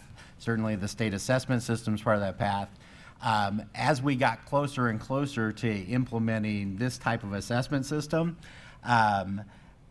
we had, in fact, it was 2019. I love so much about 2019 because that was pre-pandemic. There's a lot of things that this board has to consider about what the future looks like. I would completely advocate that you spend time with schools and superintendents and ASCD talking about what the future of that would look like. If I've had any conflicts with superintendents, I probably have. I put it this way. I just remember when George H.W. Bush, when he passed away, one of the quotes that I just loved was that from his life was people said, well, he didn't have a vision. And his response was, I don't see what they're talking about. And I, unfortunately, have played a bit of that into that particular role. We had a vision for what this looks like, right? It was a pre-pandemic vision that started in 2016 with an RFP process where we engaged with a new set of vendors around this. What I just caution, and I think this is when I kind of look at it, it's like you can't suddenly just stop doing what you're doing. You have to use your little moments in time to do that. And I think we talked about this in the committee yesterday. You have this chance to kind of engage on what that RFP looks like. You can't stop in the middle, and this is probably where I get frustrated and those things, because you can't just stop. We have some responsibilities underneath the law. We have to be able to carry that particular work out. We have had lots of communication with superintendents, so I agree with Jacqueline. It's not that there's not communication, there is, but I actually think the communication's with the board in some ways, and if that's my fault, then I'll take that fault too. It's been a little bit of a tough time to try to have some of that. If you recall, I started conversations with this board about giving you background on assessment and accountability in August, and then September, and then I'm trying to build that knowledge base so you're prepared for what those next conversations are. If this state board in your future work and working with schools says, hey, look, I don't know if a through-year model is exactly what we need. It's what the board told me to do in 2017. We issued an RFP, we went down that process. If there's a desire to think about how we would shift that in this moment in time, do that, right? I mean, I know we got a little back and forth yesterday on it, but I don't disagree with the notion that you need to spend that time. I just don't think you could do it in this moment. And I think that's what I'm concerned about. I didn't expect to necessarily be moving on, when I made that decision. This is one of those things that's a tough thing. I'd be dealing with it if I was still going to be the commissioner. I'm not going to be the commissioner. You have that other work to do, but it doesn't mean you don't continue that work and thinking through it. And I know Dr. Friesen and the team at the department will continue having those conversations, but they do need direction from you collectively in a different way. I think that was a great conversation with ASCD that you had yesterday. There are folks to bring to the table, and I don't dismiss doing that. I just don't think I'm the right person to do it for you in my last month, right? If there's some way that I could be helpful in that going forward, great. I don't know what that would be. Mostly, you have to kind of, like George H.W. Bush said, I don't know what I'm missing, right, in that particular point. But it's actually the board's vision for that work that set this out. Not as much my vision for this work. It was about getting that implemented and doing that. So if you want to reset, do that. You have this chance with an RFP. You have a chance to look at it differently. Schools have fallen in love with MAP. By the way, when we started this process, we didn't have MAP all over the place across the state. There were a lot of schools that didn't participate in that. And so let's use what we've learned and be able to move that forward. Jacqueline, I know you asked me, what's the plan? I mean, the plan is, I think staff knows how to implement that particular part of that work and think about what those exchanges are, but have those good conversations. I don't say don't do that. I say do that. And I think that's important over the next few months, that you're able to have those conversations with folks. Deborah, there was one word that you said when you were talking about it that makes me think that we need to have more conversation about it, and that is the word misunderstandings, because I think the board needs to know the whole story as the superintendent see it, whatever the misunderstandings are, no matter what they are. And we might come back to doing just exactly what we are doing. But I worry when I hear that word, misunderstandings. Jacqueline? One other thing I would like to say is this is something that I keep saying over and over again. When I look on one of our agenda items for today, it's an action item to authorize the commissioner contract with ACS Ventures to conduct alignment studies for INCAS exams in science and general assessment, et cetera, et cetera. So what's interesting to me is that in one committee, you guys were having a conversation about INCAS and some of the concerns that are coming up. At the same time, we're having a separate meeting in a committee to vote on continued funding or funding to do an assessment of whether or not it's truly aligned, which to me also overlaps with some of the conversations that the superintendents are having the concerns with. And so in our budget meetings, I'm always saying, I don't have the context. I need more context. I need more context. And self-confession, I was not at the budget meeting yesterday, but as part of that proposed agenda item that's coming to me before the budget, I would have liked to understand, is this helping or hurting, or is there something we should be doing more to make sure that alignment is connected? How does this solve the problem that the other committee or superintendents are having? And for us to be able to make those connections and to see that bigger picture, I think too often we're operating in silos and only getting pieces, and we're not really seeing everything. And so moving forward, I think more context for all of this could help us all move forward in the right direction. So just something else to consider. I will share just on that one. Going back to, and I forget if it was August or September, we talked about the standard setting process. And actually, I worked with superintendents. I sent a letter statewide to say, let's talk about what we're going to do on standard setting and how we would do that. Science is kind of unique. This particular contract, for instance, is tied to our federal requirement to, once you implement an assessment, to look at the validity. And I think the school folks would get that. I think you can kind of have conversations with them as you go forward. And that's actually what makes the assessment business a little bit tricky, right? There's a lot of different kind of expectations on how that's particularly done. We haven't had a lot of chance outside of this past fall on starting to kind of rebuild the knowledge of this board relative to assessment and accountability. We started that. I appreciate it. I know that Deborah, you had asked, we did that meeting. We kind of brought that information. And again, maybe to Robin's point, just because we had communication doesn't mean we had resolution, right, relative to some of those things. But the intention, the board is going to have to do some work on understanding those policy issues. Again, you're well situated. You have expertise around you. You can tap into those folks. You can begin to build that. And it is coming out of a pre-pandemic vision for what that looks like to a moment in time that we're at now. Nationally, that scene is changing too. I will just tell you, if Nebraska was the only state having this conversation, I'd think I'd done really something wrong. We're not the only state in that conversation. There's a lot of that. Where do we settle in so we can measure student progress more effectively, so we can go through our process of understanding how our schools are performing and what they're doing and how you tie that together. It's why schools are worried. I mean, maybe be blessed by being around passionate people, right? I mean, the reality is we have lots of people with passion on this, and I think me included, by the way, and so sometimes that can even get in my way, right? But the reality is there's important work that's done in that system. And I'm completely confident you'll figure out the pieces of those puzzle. You have the right kind of talents and skills across the state to kind of bring that together. And so, I mean, I think it's a great conversation. I hope I've contributed to your conversation.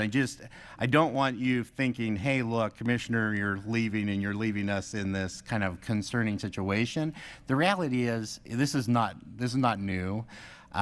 Nebraska has gone through a lot of iterations, maybe back to Robin's point. I wanted to be able to stabilize the system as best we could. I did not anticipate that we could not move faster. I think if the system had gotten built faster without a pandemic, it'd look different. But that's okay. Take the challenges that we have and build from where we're at now, and I think that's appropriate, so.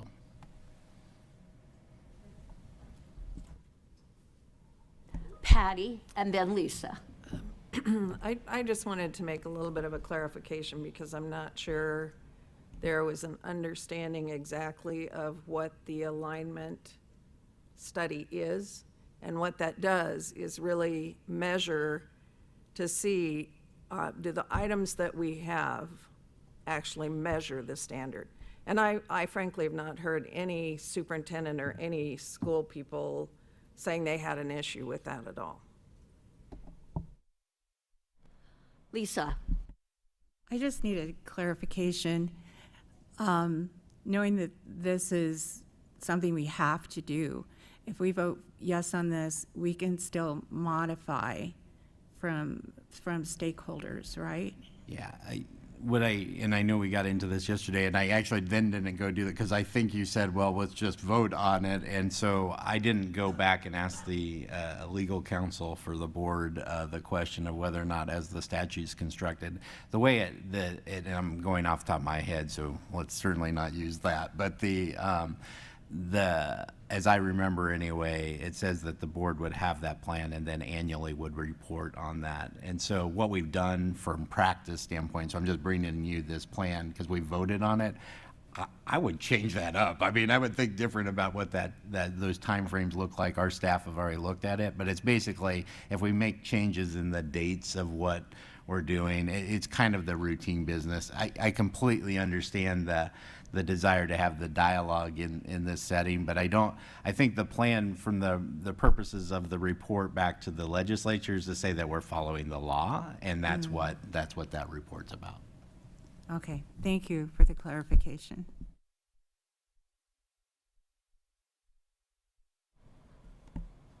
Okay, so let's call for the vote. So, Andrea? Stevens, Yes. Neary, No.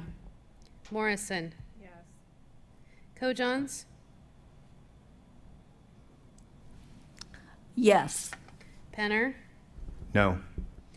Goebbels, Yes. Nichols, Yes. Fricky, Yes. 6 yes, 2 no. The motion passed. I want to make a comment as your president. I think that doesn't preclude that we have that meeting with superintendents and have that discussion.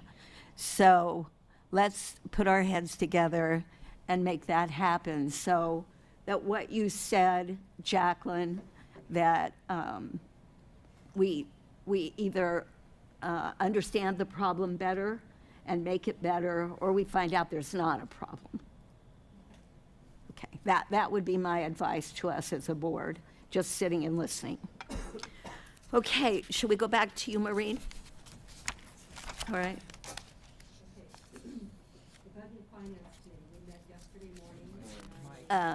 Mike. Thank you. We met yesterday morning at 9 a.m. Committee members Maureen and Patty reviewed the 2 action items with NDE staff. At the direction of the 2 committee members present, NDE staff summarized each of the action items and provided additional details as requested. Both action items were recommended to be brought forward to the full board by Maureen and Patty. The 2 members of the committee present also reviewed the monthly board expense report and in-state travel authorizations and did not note any issues. This concludes the budget and finance report. Maureen, is there a motion on item 6.2C? Yes, Madam President. I move to authorize the commissioner to hire a contractor to serve as a farm-to-school and early care project coordinator. Is there a second to that motion? Thank you, Patty. Is there any discussion on this motion? Seeing none, let's vote. Andrea, please call the roll. Neary, Yes. Stevens, Yes. Fricky, Nichols, Yes. Goebbels, Yes. Morrison, Yes. Penner, Yes. Kojons. Yes. 8 yes. The motion passed. Maureen, is there a motion on item 6.2D? Yes, Madam President. I move to authorize the Commissioner to contract with ACS Ventures to conduct alignment studies for the Nebraska Student-Centered Assessment System, NSCAS, exams in science. Is there a second to this motion? Patty, thank you. Okay, is there any further discussion or any discussion on the motion? Seeing none, Andrea, please call the roll. Morrison, Yes. Fricky, Yes. Goebbels, Yes, yes. Nichols, Yes. Kojons, Yes. Neary, Yes. Stevens, Yes. Penner. Yes. 8 yes. The motion passed. Okay, Patty, you've done your report. I gotta skip down the lane a little bit here. Agenda item 6.4 and 6.4A. Vice Chair Lisa Fricky, please provide a report from the Rules and Regulations Committee meeting. I'd be happy to, Madam Chair. The Committee on Rules and Regulation reports its Thursday, December 1st meeting. The committee reviewed the report on rules. The report is attached in Spark for you to view. The committee reviewed the legislative priorities with NDE staff. The committee recommends adoption of the updated version of the priorities by the full board today. After committee discussion, the updated version includes inserting homelessness as a cause of chronic absence.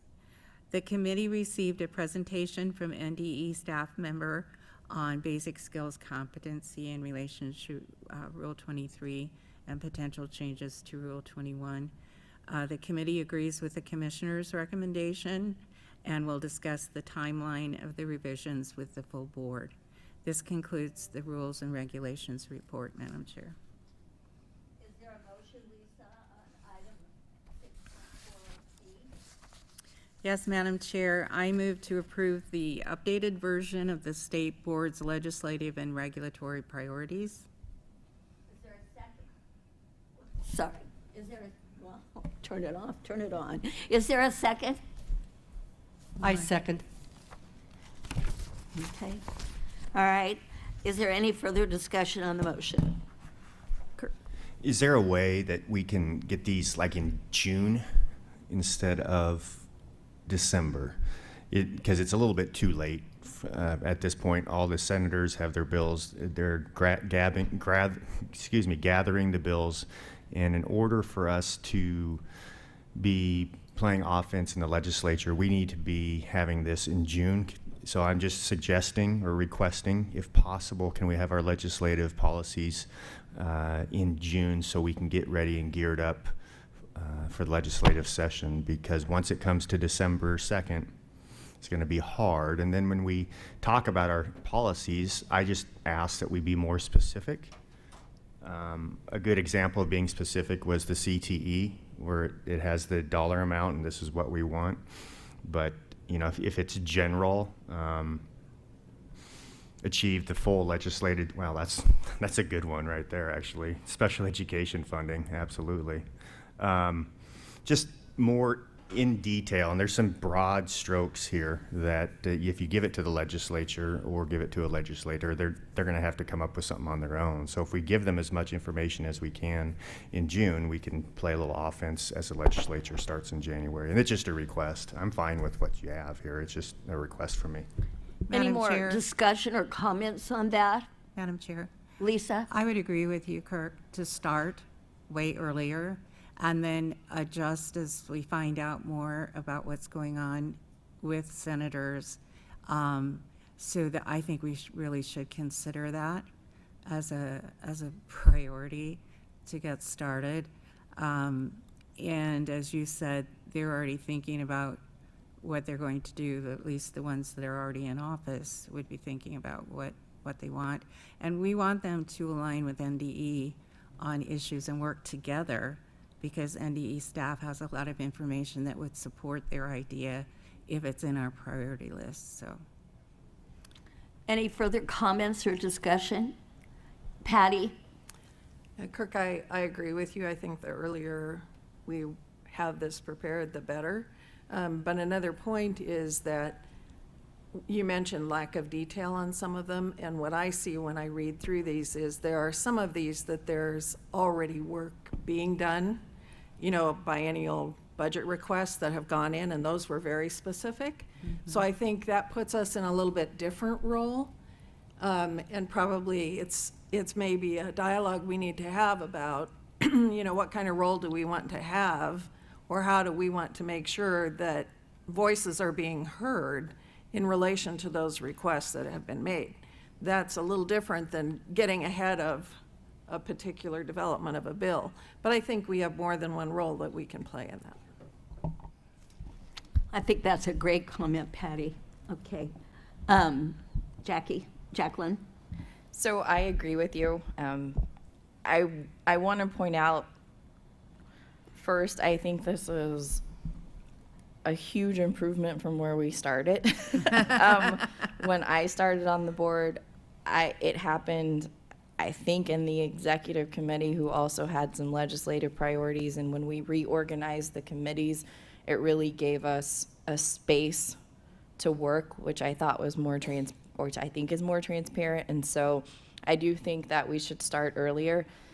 Another thing that came out of the meeting, or at least an idea I have when we had the NASB listening session, I think not only do we need to start earlier, but we need to start working with stakeholders a lot earlier. And so if that's setting up listening sessions with different stakeholders prior to setting these, if it's sending out a letter and saying, what are you working on? Can you send us an idea as we put together ours? I think this is one of the opportune times that we have to be more collaborative around the state. And I think we need to start really utilizing those opportunities to start building consensus. And so my comment is, I agree with you.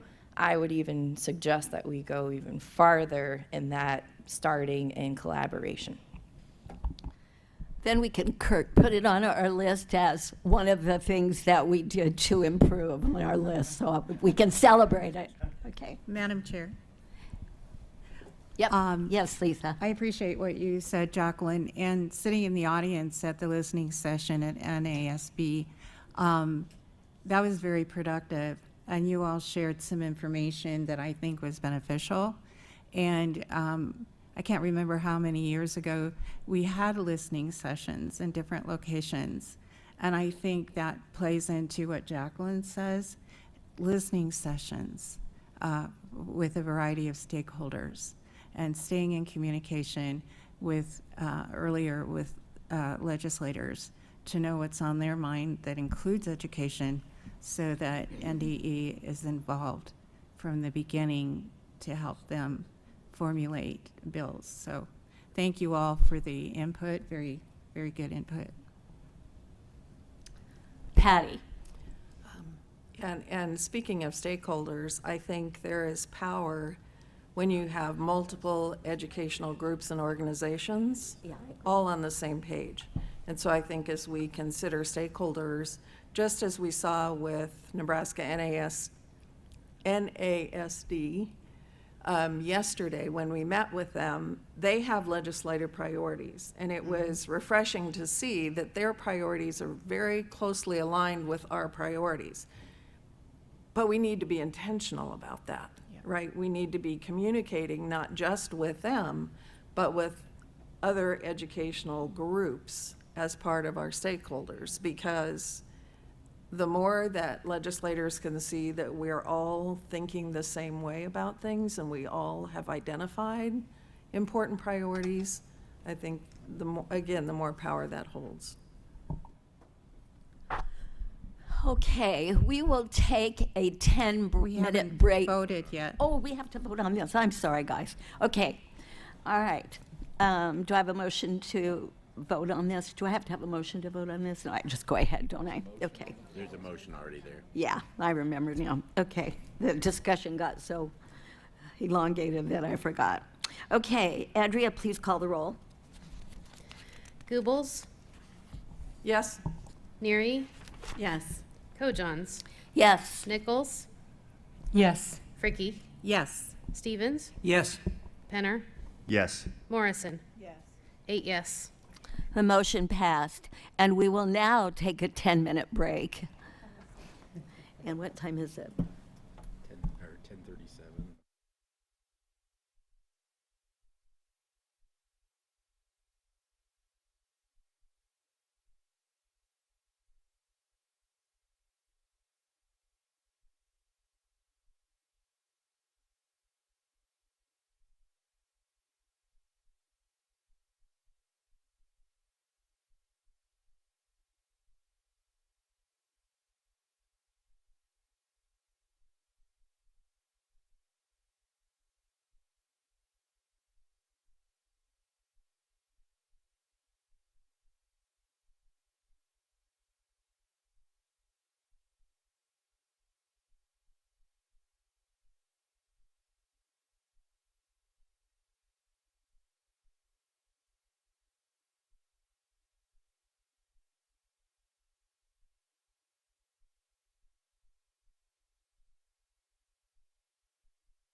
This meeting will reconvene in 2 minutes.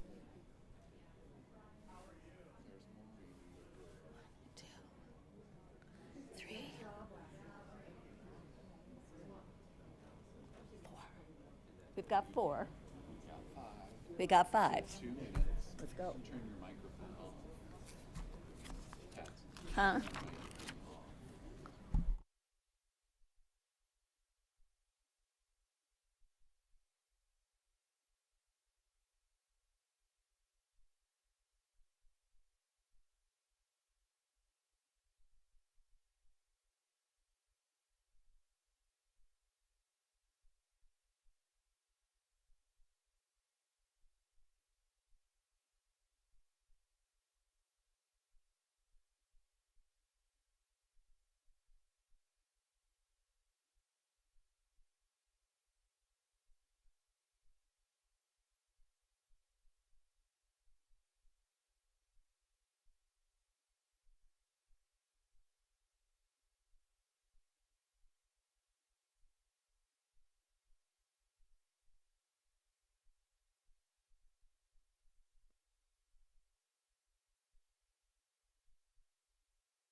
Agenda items 7 and 7.1. Chair Patty Gubos, please provide a report from the Ad Hoc Committee on Board Policy. What? We gotta get Drew over. Oh, okay. Okay. On Board Policy Manual Revision. Sorry, Drew.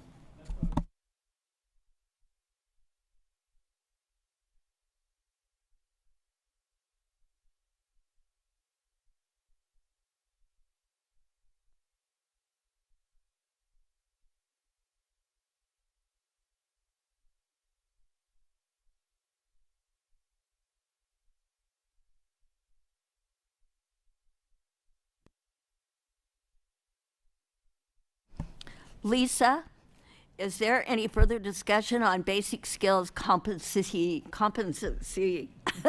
options? Woo. Madam Chair, Brad Dirksen gave us a presentation, and he looked through all 50 states, and he listed several options. And if board members would like to have him come up and share that, that would be fine. He could do a shorter version of what he did for us yesterday as far as just the alternatives to that. Okay. Yes, everyone would like to hear what Brad has to say about what's happening. All right, Brad Dirksen, will you please join us? He does a great job. So from my understanding, Brad, they want to just hear about the potential alternatives and that there will be possibly more coming. Great. Thank you very much. Short presentation on basic skills competency. Advance the slides.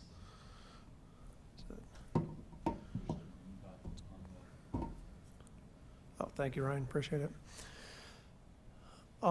Short, brief presentation, quick overview, state-by-state comparisons also in this slide deck, also alternatives to consider that were presented to the committee. In the basic overview, I reminded the committee that basic skills competency is a maximum requirement that's outlined in state statute, not a minimum requirement in the law. So the previous boards have decided to exercise that and put basic skills competency into Rule 23 and also into Rule 21. However, there's been a lot of discussion. LB 1218, this last legislative session was passed, and part of that, there's some intent language that the legislature stated that they don't believe that there should be a single high-stakes assessment for basic skills competency. Through revisions of that, the actual law language wasn't changed, but the intent language was still present. So I think that's a little bit of a mandate for us to look at whether it's appropriate to have still that remaining, that one high-stakes test that's as basic skills competency. So it's been a lot of discussion over the last 4 years, almost 5 years for the Board of Education. This has been an ongoing conversation, and definitely a conversation we've heard from our stakeholders across the state, teachers, administrators, higher education representatives who are very interested in this topic. We did a 50-state analysis in regards to where basic skills competency is in Nebraska, across this country. A lot of Nebraska's bordering states do not have basic skills competency as a certification issue. The red states on there are the ones that do not require basic skills competency for certification. The blue states do require basic skills competency in some version for certification. The orangish states are the ones that require for educator preparation. The state legislature in LB 1218 this last year said that we cannot mandate basic skills competency for educator preparation, so that's not even an option for our state in Nebraska. So as you can see, most of our border states don't require basic skills competency. We discussed a lot of alternatives in regards to what we could potentially do with basic skills competency. We discussed those at length in the committee. There's also been conversations amongst the Nebraska Council on Teacher Education, which is an advisory body to the board. The commissioner's recommendation was to do a full-out repeal of Rule 23, which is the rule that really addresses basic skills competency and the different ways to demonstrate basic skills competency, specifically the Praxis Core examination. And then the commissioner's recommendation is also not just to repeal Rule 23, but we also would need a subsequent removal of basic skills competency in Rule 21 as well. And we also discussed, if that is the direction, which is what the committee was recommending, we pursue that direction to have first a public hearing in regards to the repeal of Rule 23 in January. So I think that public hearing is going to provide a lot more information to the board in regards to what the stakeholders in the state really think about this potential route, which then would give you a lot more information for a potential vote in a February timeframe on the repeal of Rule 23. And then we would also proceed, if that's the direction that the board decides to go, with a public hearing of Rule 21 to remove basic skills competency, and then also a board vote in March on Rule 21. There's also some additional changes that we've been working on in Rule 21 in regards to the current, or I should say maybe now the previous legislative and regulatory priorities that the board has had in regards to reducing barriers and things and lessons we've learned from the educator shortage and also through the pandemic. So that's a real brief presentation of what we discussed in committee. Any comments or questions of Brad or Lisa? That was excellent. Thank you, Brad. Is there any discussion about in your rules and regulations committee? Is it you three? I forget who it all is. Maureen. Okay. So, and we don't have, this isn't a long discussion, but how, once you've acquired just let's call it a business degree or not a teaching degree, and want to go back and get your teaching certificate, have you discussed anything about the length of time it actually takes to get that done? Like 60 hours at some point, 50 hours for people that have 4-year bachelor's degrees. I just want to know if it's been discussed. That's been discussed, I know for sure. Okay. When it used to be Teaching and Learning Committee. Okay.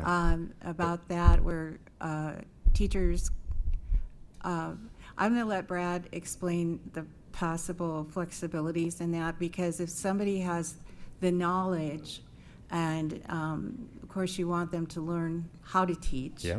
The pedagogy, for sure, and all the other things that go with getting certified as far as, background checks and everything. But I know it's been discussed, no conclusions were made.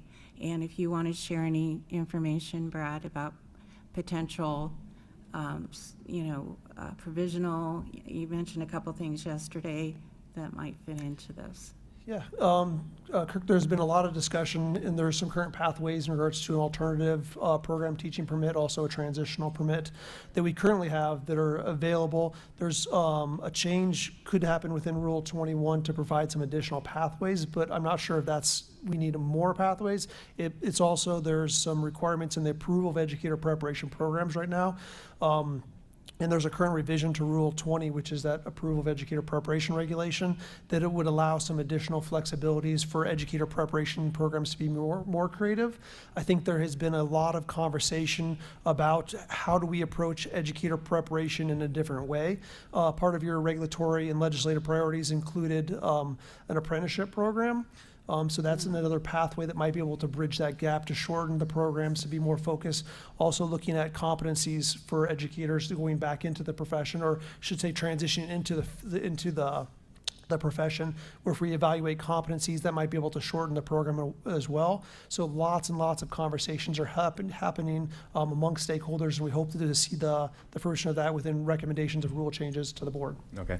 So ultimately, the recommendations come from the State Board of Education through the Rules and Regulations Committee. Is that how, and I know it has to go to the governor then to be signed. I get that part.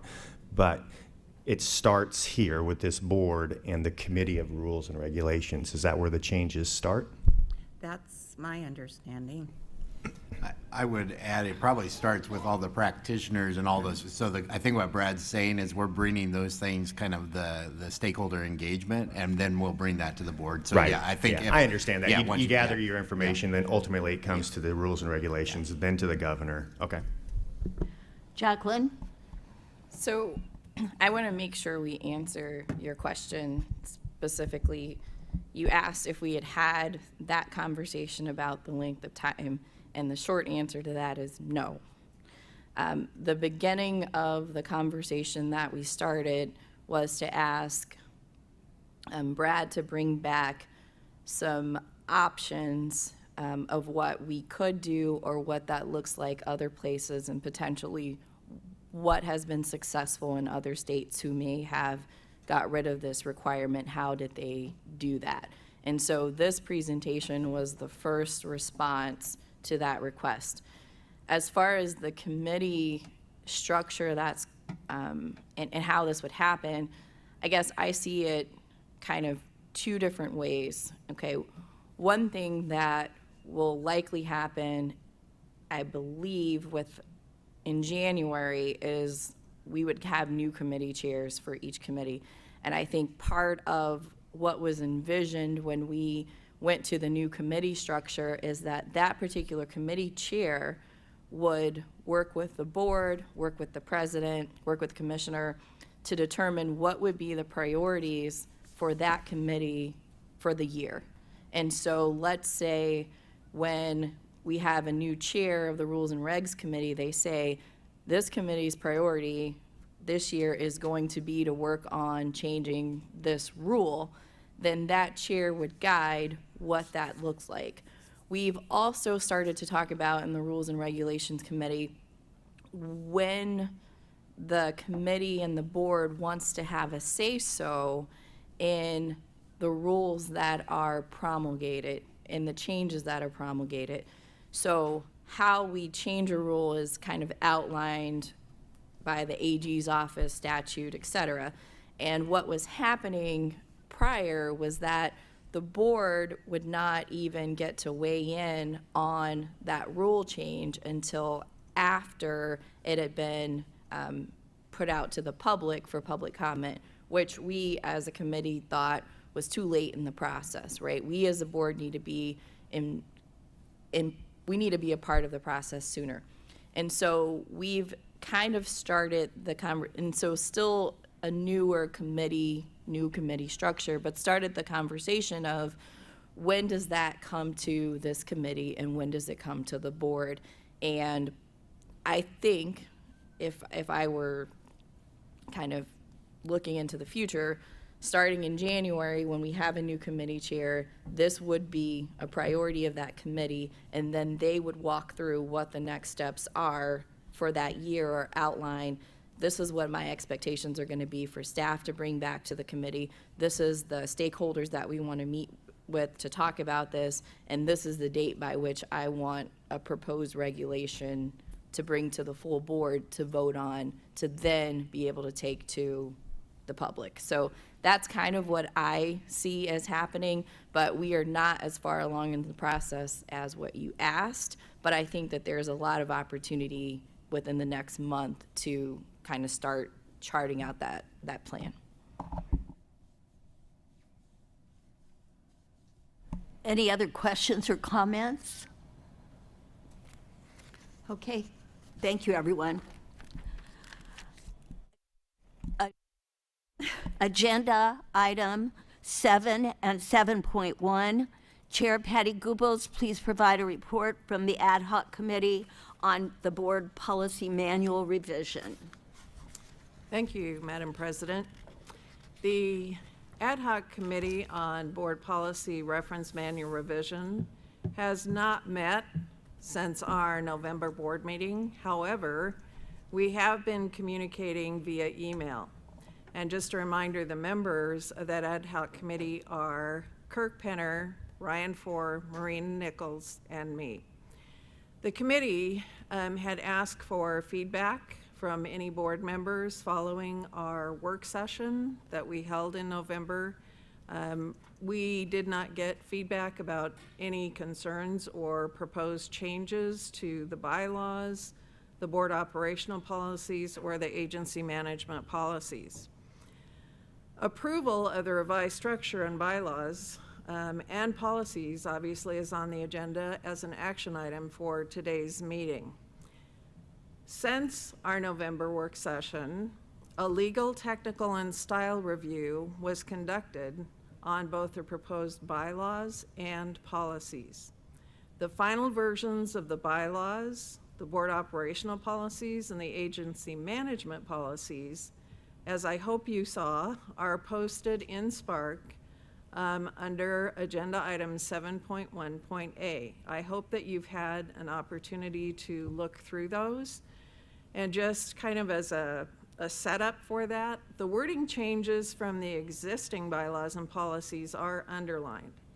Strikeouts represent existing information that had been omitted or moved. But those are the same changes that were discussed at the November board session. It was just that it was reformatted so it was easier for people to read through. These changes that resulted from the legal, technical, and style review are highlighted in green. Rationales provided by the committee are highlighted in yellow. And again, those are the same rationales that we provided during the work session. In addition, there are 2 yellow highlights in BLW3 board meetings. Those are highlighted because they represent new wording from the original bylaws. The wording is the same as we presented at our board work session in November. So in other words, we wanted to make sure, because there was underlining, BLW3, remember, was one of those bylaws that we put a number of existing bylaws together. And so there's a lot of underlining because those weren't all new words, but it was just the idea that we were putting those things together. So we believed it was important, where we did have some wording changes, to highlight that in yellow so that you knew that those things were changed. Those 2 specifically included under board meetings, consent agenda, procedure. That refers to when board members can object to the inclusion of an item on the consent agenda. The original wording was before adoption of the agenda. We changed that to before a motion is made to adopt the consent agenda, because it needs to be clear that we're talking about adopting the consent agenda. The second one is under board meetings, committee meetings, and that refers to standing committee meetings occurring in conjunction with regularly scheduled board meetings. We changed the language from will to may. So it originally was, in our existing, it says will meet in conjunction with. We thought there needed to be more flexibility, so that was changed to may meet. And again, these are things we talked about at the work session, but we wanted to make sure, as you looked through the draft that is in Spark, you know, when I first looked at it, was, now why are those in yellow, right? Because those are not rationales, but that's the explanation for why that is. No substantive changes were made as a part of the legal, technical, and style review. But there are a couple of things that we did change. Either one of them was really we had made an error, just a kind of a typographical error, an omission error. And the other one was just for clarity purposes in terms of making sure that we are in compliance with the Open Meetings Act, but also so that we're giving board members the time they need. And I'll explain what I'm talking about because that's a little confusing the way I'm wording it.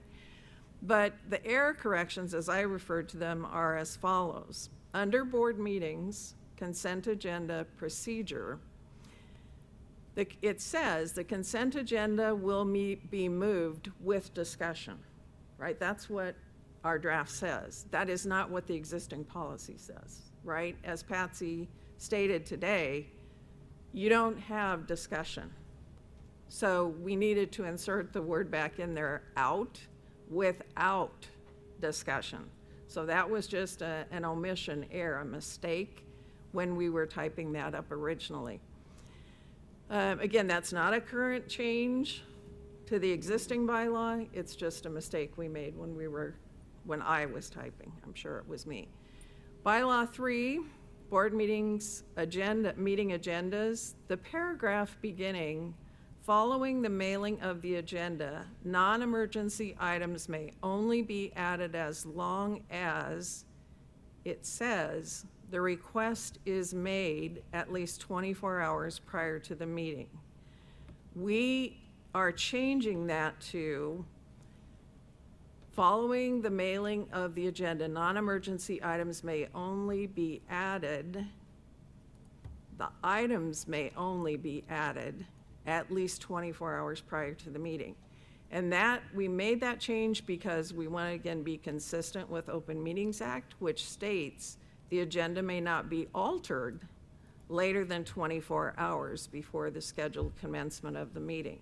So we didn't want to put board members in the position that they make a request at about 24 hours because you can't add to the agenda beyond that time. So just trying to make that a little bit clearer for board members. A recommendation has been made to eliminate the use of the term policy reference manual on the state board webpage, and instead to reference state board bylaws and policies as a link, and that link then would take you to 3 documents: bylaws, board operational policies, and agency management policies. And then additional links in that same area would be for position statements, resolutions, and model policies. So all of those have the same level of, I guess I would say, importance. They're all linked at the same level. That concludes the work of the ad hoc committee, and thank you sincerely to the members of that committee. Thank you, Patty. Is there any other questions or concerns? Madam Chair. Okay, Mo, we'll start with you, and then Jacqueline. I would just like to add, as a member of the committee, if you look through all of those documents, you will see that we have referenced some recommendations for the board in the future to consider.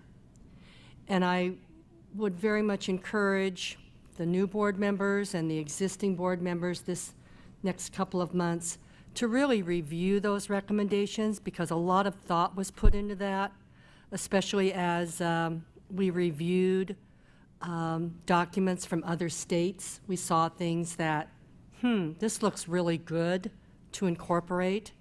So I hope that you will take the time to look over those recommendations and take them serious and give some thought to them to adding down the road. Thank you. Jacqueline? We should have a motion first, I think. Unless it's questions that are clarifying your report. Okay. I don't think they are. I don't know about Jacqueline's. Madam President, I think we need a motion prior to our discussion. Okay. Patty, is there a motion on item 7.1A? Yes, there certainly is. I move to adopt the proposed board policy revisions. I second. Is there any discussion on the motion? Jacqueline? Yes, I had one, well, I had a couple questions. I know you said on the 24-hour policy, it's except in the case of an emergency. Who determines whether it's an emergency? The item is an emergency?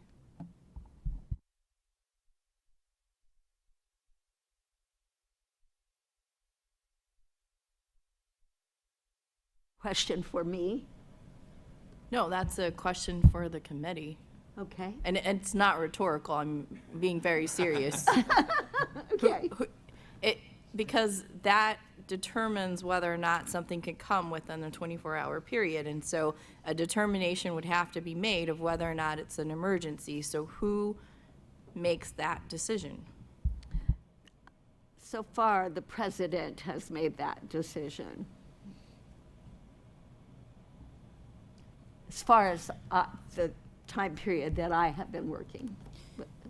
Did the committee give any consideration to outlining or specifying what types of situations would count as an emergency situation, or what would be an emergency? No, we didn't get into specifically defining, because the reality is if you have a list, then that list is your list, and it becomes constraining. So as a general practice, we tried not to get into that mode. Committee members, you might want to have something to add to that. Brian. I see Brian just trying to get our attention over there. So.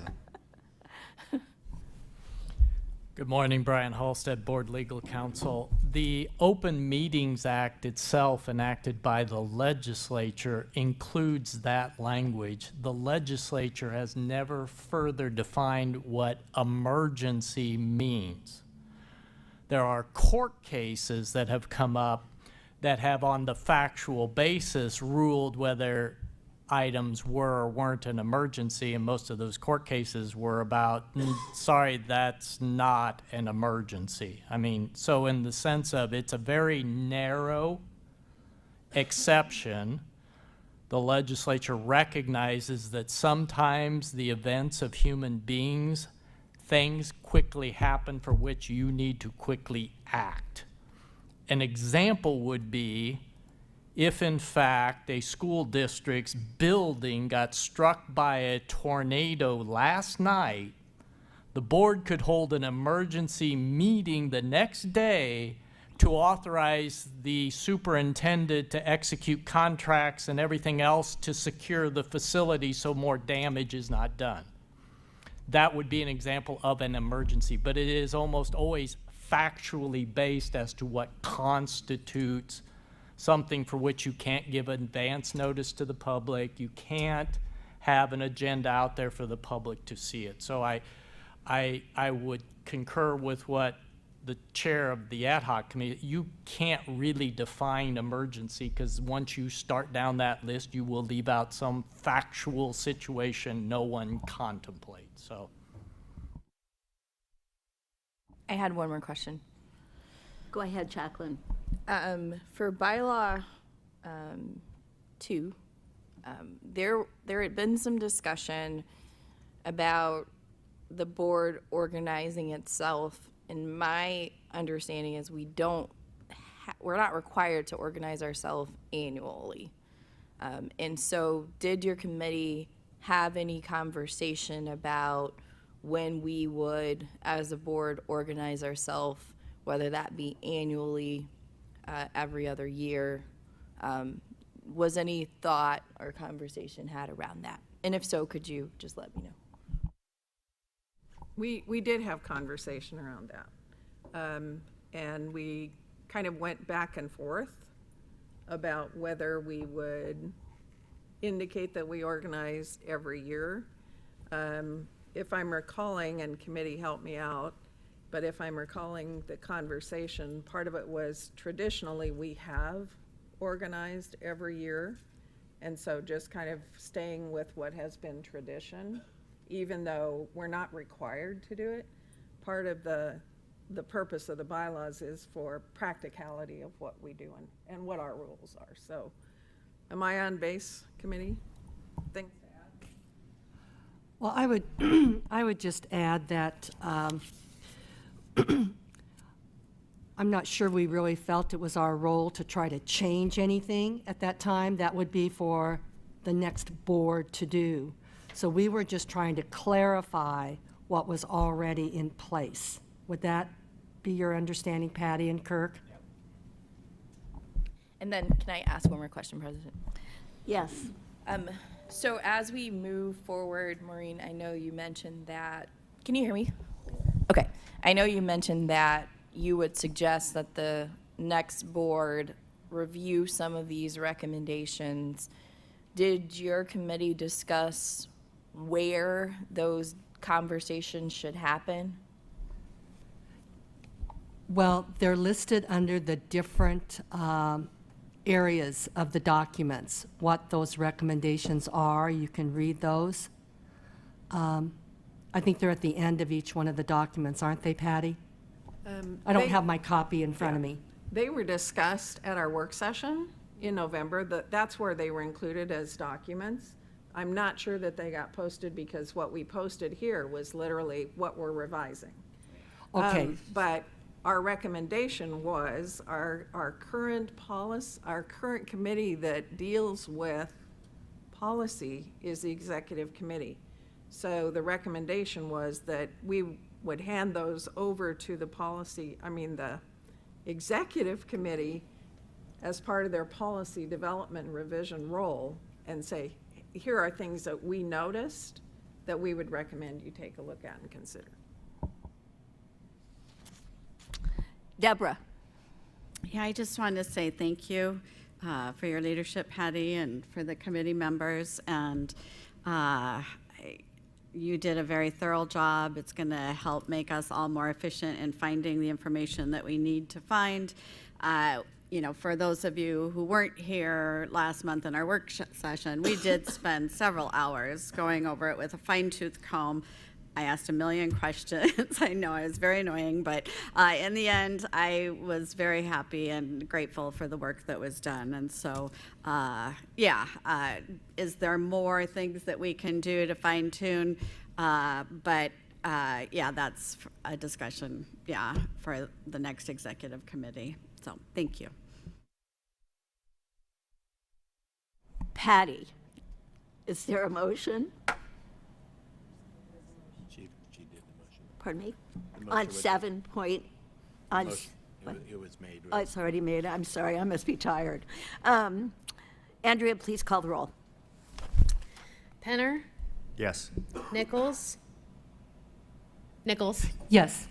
Fricke, Yes. Neary, Yes. Goebbels, Yes. Morrison. Yes. Stevens, Yes.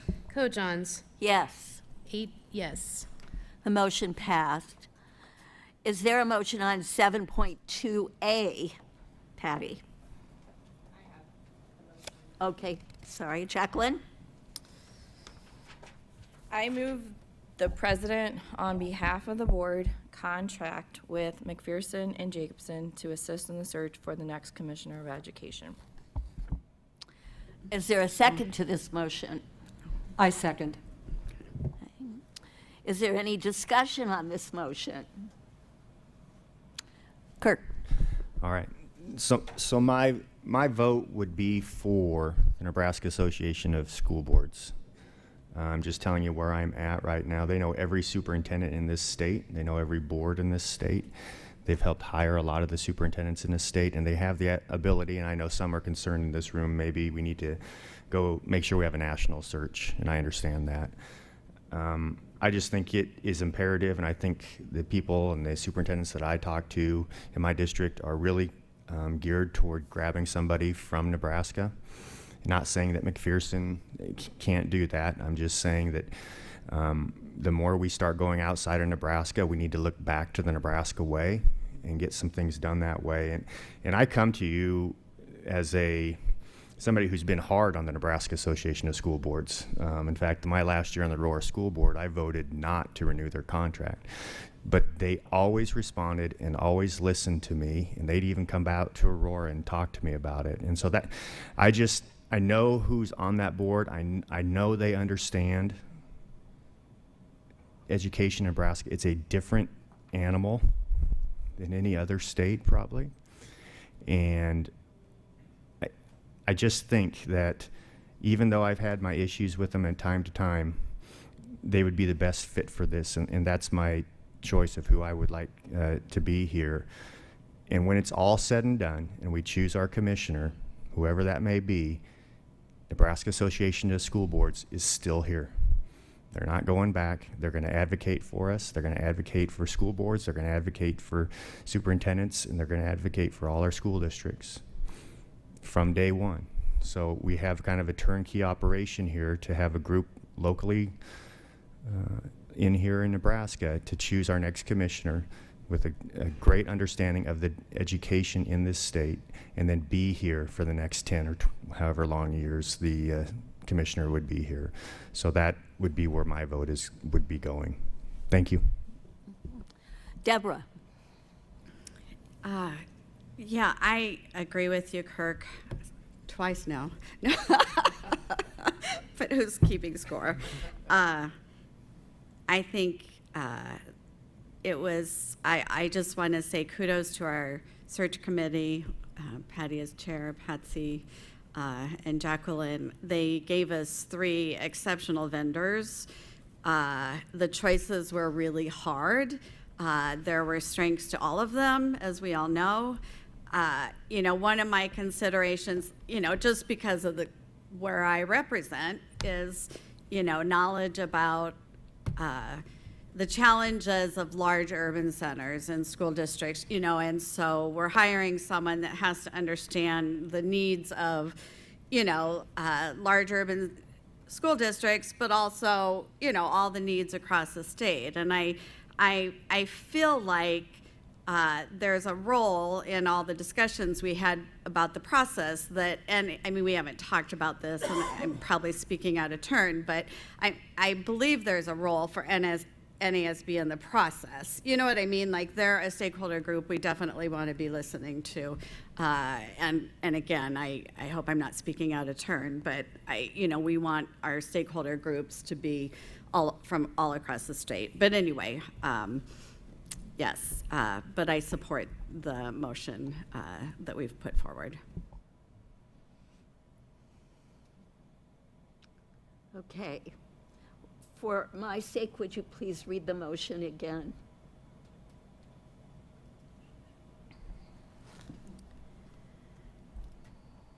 Jacqueline moved the president, on behalf of the board, contract with McPherson and Jacobson to assist in the search for the next commissioner of education, and it was seconded by Maureen Nichols.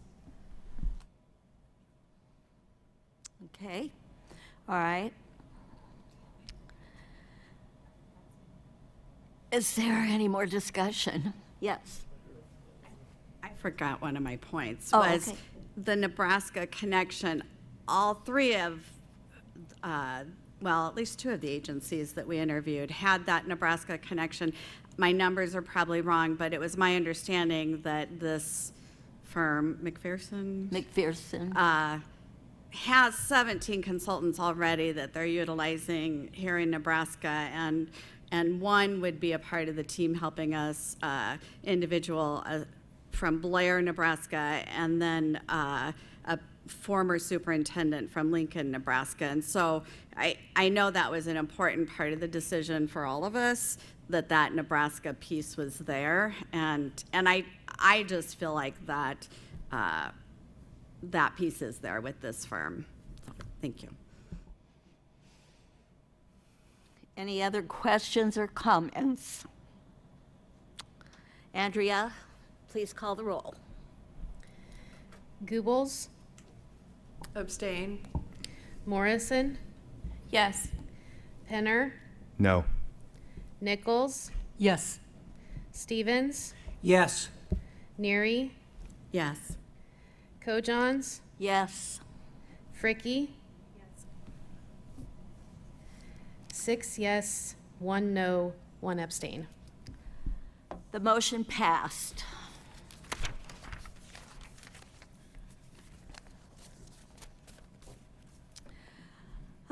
The next part of our business is to provide recognition for Maureen Nichols and Robin Stevens. So we will begin that process. It is difficult to provide evidence of excellence for Mo Nichols because she has been part of education for many years in Nebraska. She would tell you first and foremost she is a teacher, and I know she would tell you that for certain. Go somewhere with Mo and watch her with children. She is a child magnet. I can only imagine all of the lessons she has taught over the span of her teaching career. Maureen has served in every possible position as in the State Board of Education. She's been on committees, she's been committee chairs, she's been the vice president, she's been the president of this organization. Talk about successful. I believe she would tell you that she would humbly tell you the most important position she has held as she represents the districts is the position of board member. She attends meetings prepared and ready to share her historical perspective with us. Maureen welcomes new members and continues her teaching career by mentoring them. And I know this to be true because I felt her teaching, her mentoring when I came into this job. She has a way of getting to the heart of matters at hand. The central idea, the English teacher in me says, the talent of clarification. She is a cool, calm peacemaker. It is difficult to let go, as I said earlier today, of this talented educational leader because she is a mighty force. Please come forward.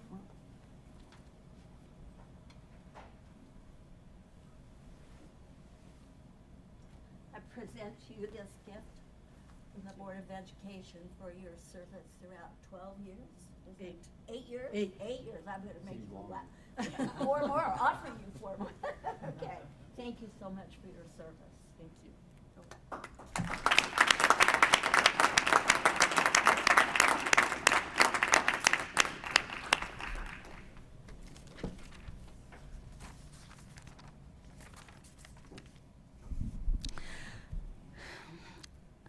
Robin, how do you describe an educational leader like you, like Robin Stevens? It's difficult because of the magnitude, the breadth of Robin's service to Nebraska, not just on the state board.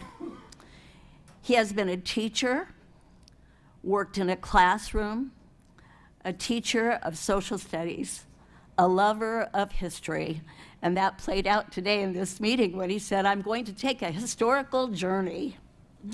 He brings the part of his resume, that part of his resume to the table with a poignant understanding of what it means to be a teacher and a deep respect for what teachers do. I know this to be true personally because I was one of his teachers. I didn't teach him, he was teaching me many years ago. He was a principal who taught me, and I am sure many others, valuable lessons. I think he taught the same lessons to many others, and here are those lessons that he taught me. It is often better to listen than to speak. And if you watch Robin, you know that he is a very careful listener. He also taught me that listening provides the opportunity to ask important questions. the answers help make you better prepared to make decisions. And so Robin waits to ask his questions. The last one is near and dear to me.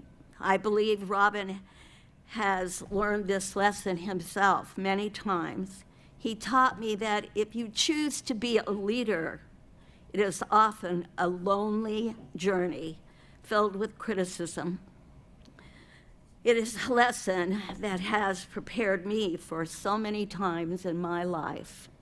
And I know Robin has suffered some of those lessons as well. Robin is a coach, a principal, a superintendent, a board member, a state board member. Listen to the resumes of these two people. A great state board member who welcomes everyone, who serves, who does his homework. So I must be a student too. He is a sage that tells the most wonderful lessons, the most wonderful stories, often with a lesson and always with humor. He will be missed as a friend, a colleague, and a state board member.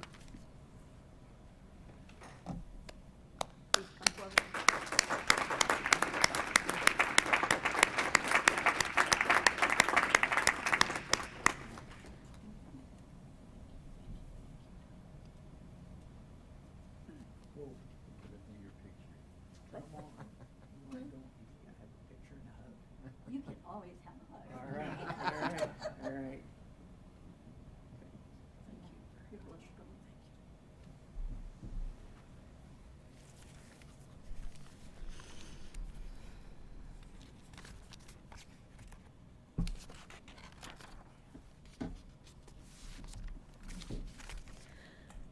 These aren't easy, are they? Okay. Matt Bloomstead has been the commish for 9 years. He's had so many successes before he became the leader of Nebraska education. All you have to do is look at his biography. In 2013, since 2013, he's served us all 9+ years, and I know he's hoping to maybe make it to 10. One of his first statements as the Commissioner of Education to the World Herald was, "I want everyone to be as passionate about education as I am." And I think today when you listen to him talk to the YRTC people, you could see that passion all over his face. Matt is without a doubt a champion for schools, teachers, students, administrators. He has worked hard to modernize the NDE and the State Board of Education. He is, by his own measure, not distracted by politics. Kind of hard to do in these days, yeah. I don't know if that's true, but anyway. You said it. He believes that his greatest accomplishment in Nebraska is the accountability system as education came out of the No Child Left Behind era. I believe that he has many other successes that parallel this success. For instance, his handling of the COVID tragedy, and Nebraska is heralded all over the United States for how we handled that. He has created one of the most successful, talented group of staff members in education everywhere we go. And I know board members that have traveled with me would back this. We hear the names of this staff and the members that belong to it as brilliant leaders in education.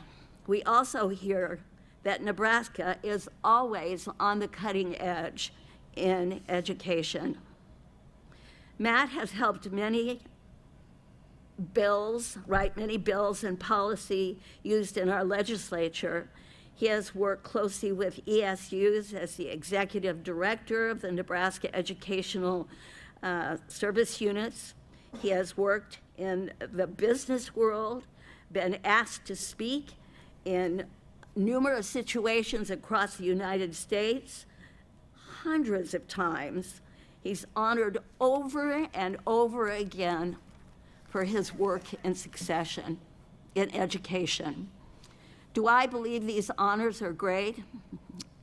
Yeah, I do. I do believe.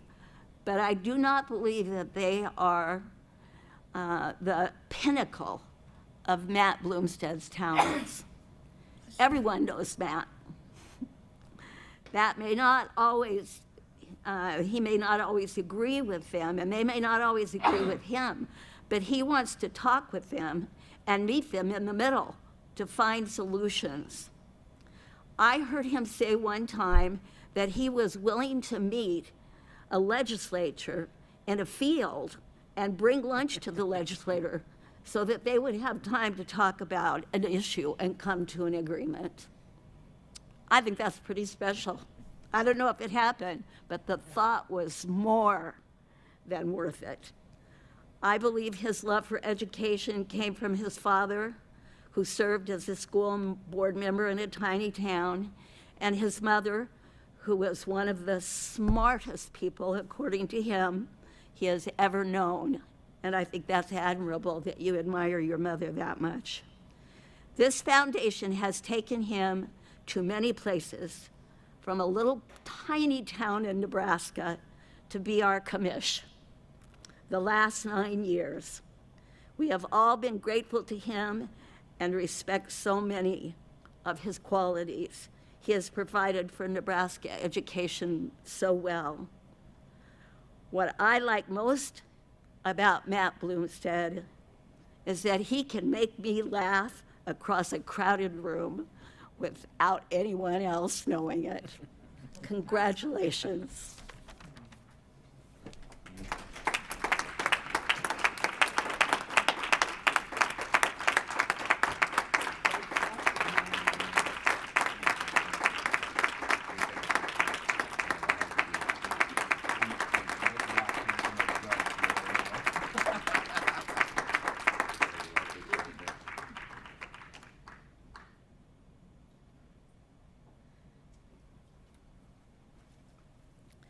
I would now like to ask my board members if there's anything else that they would like to say.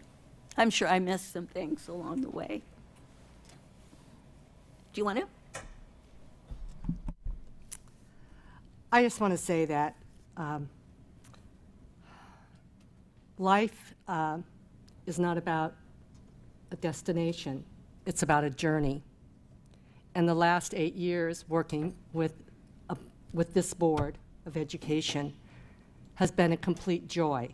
There's been ups and downs, detours along the way, but the journey has been so rewarding. I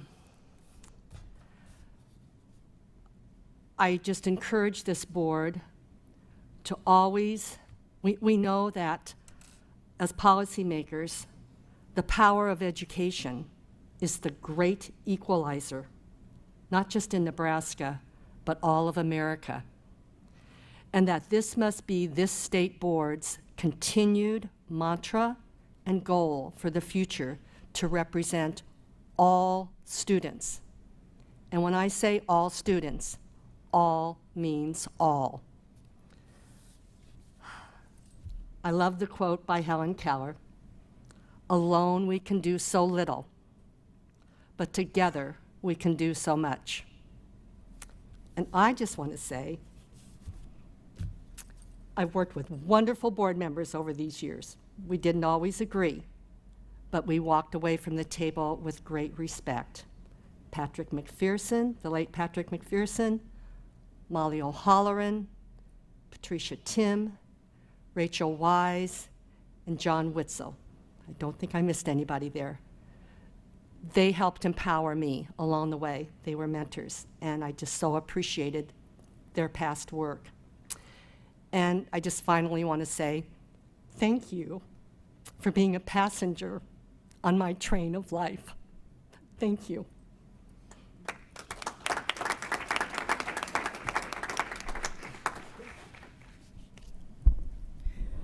Well, Commish, I watched a TED Talk that you did, and I wrote a quote down that you said, every student in the state deserves to grow up where all students have every opportunity to be successful. And as an English teacher, I always loved watching my students write acrostic poems where there's a word. This is Matt Bloomstead. So, and I found a good picture of you. But I appreciate you so much, and this just reflects that. Extraordinary leader, makes a meaningful difference for Nebraska students and families. A consensus builder, problem solver, and collaborator. Took a pay freeze one year looking out for his staff's welfare. Tirelessly worked to keep students in school during the pandemic, believing in our teachers, giving them hope, stability, and compassion, lauding them for their hard work during that challenging time. Once a week, he provided COVID updates for administrators, making sure they knew the facts and that he heard their concerns. Spoke in Washington, D.C. at Senate hearings about education, the recipient of state and national awards for leadership, encourage all of us to move forward to meet all students' needs. Devoted husband and dad, distinguished leader, and always dependable.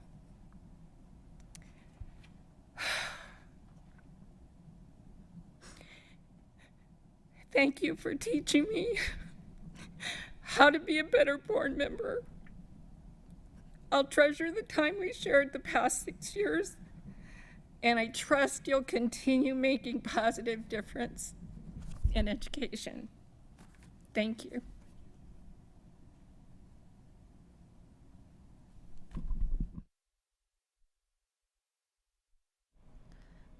Okay, all right. We will return at, what time is it now? Are we on target, Ryan, as far as time? Okay, 1 o'clock, okay. All right, we will return at 1 for the public comment portion of this meeting. Thank you very much, everyone, for being here. Comments?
Audio check.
We have 1 minute till this meeting reconvenes.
We will now move to our public comment period and take up the remainder of our agenda after public comment. Agenda item 9.1, public comment. This period may be available to any person who wishes to address the State Board on any subject within its authority, including items appearing on the agenda, except for contested cases. Up to 2 hours will be allowed for public comment period. A majority of members present and voting may take action to extend the total amount of time allotted for public comment period. A majority of members present and voting may also take actions to allow or terminate public comment at any time during a meeting. Please note that public comment should be on topics related to the State Board's constitutional and statutory authority. Those wishing to speak must be signed in at the table outside of the meeting room. Persons speaking to the board during public comment should state their name at the beginning of their allotted time. Anyone refusing to be identified will be prohibited from speaking. Each person may address the board for up to 5 minutes. A majority of members present and voting may take action to reduce or extend the amount of individual time allotted to all speakers. If at any time persons appearing before the board exceed the time limitations set forth in this policy or on the agenda, or become abusive or threatening in language or behavior, it shall be the responsibility of the president to declare that person's out of order and to refuse permission to continue to address the board. We have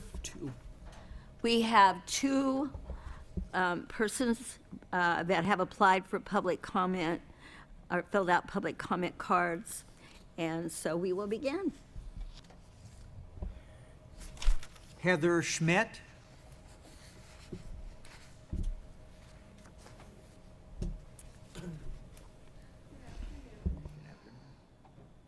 Thank you for your time today. After revealing the latest disappointing test scores, members of our unicameral addressed legislative priorities that could change the direction of our public schools. Once again, they look at early literacy. Why do they have to keep revisiting this? The embargo on our students' test scores meant that for better or for worse, voters went to the polls without complete information. And that didn't go unnoticed. Nebraska is losing ground. Why? Other states are gaining ground. How? I mean, shouldn't that be examined? Our scores show we desperately need new direction, and increasing reading proficiency must be the center of all decisions. I'm not placing blame, that won't help anyone, but it's a fact that Nebraska is failing to ensure successful literacy for most students. I recently listened to the podcast, Sold a Story by Emily Hanford, and it knocked the wind out of me because it was so familiar. I thought the frustration and heartache I experienced as the mother of a struggling reader was rare. It's not, and that's inexcusable.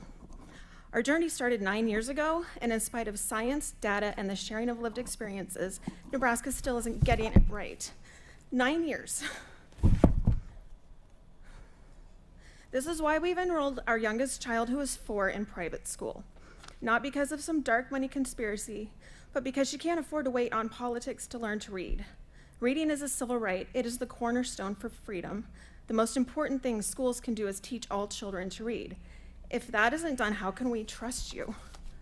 Have you considered this might be why there is hesitation when you ask parents for trust in other areas? Have you considered this is why your experts are called into question? Have you considered that this self-inflicted destruction of children's learning is the reason parents are insisting on options? These are our children's schools, not some battleground for the reading wars or the culture wars or whatever education war dominates the next news cycle. That is for the unicameral. They, with the governor-elect, will determine the priorities for our schools and evaluate funding. It's your job as a nonpartisan board to support their decisions. It's your job as a nonpartisan board to respect the will of the voters and work with our governor-elect. If you won't, then is there any reason for you to continue to operate with the autonomy you've been trusted with?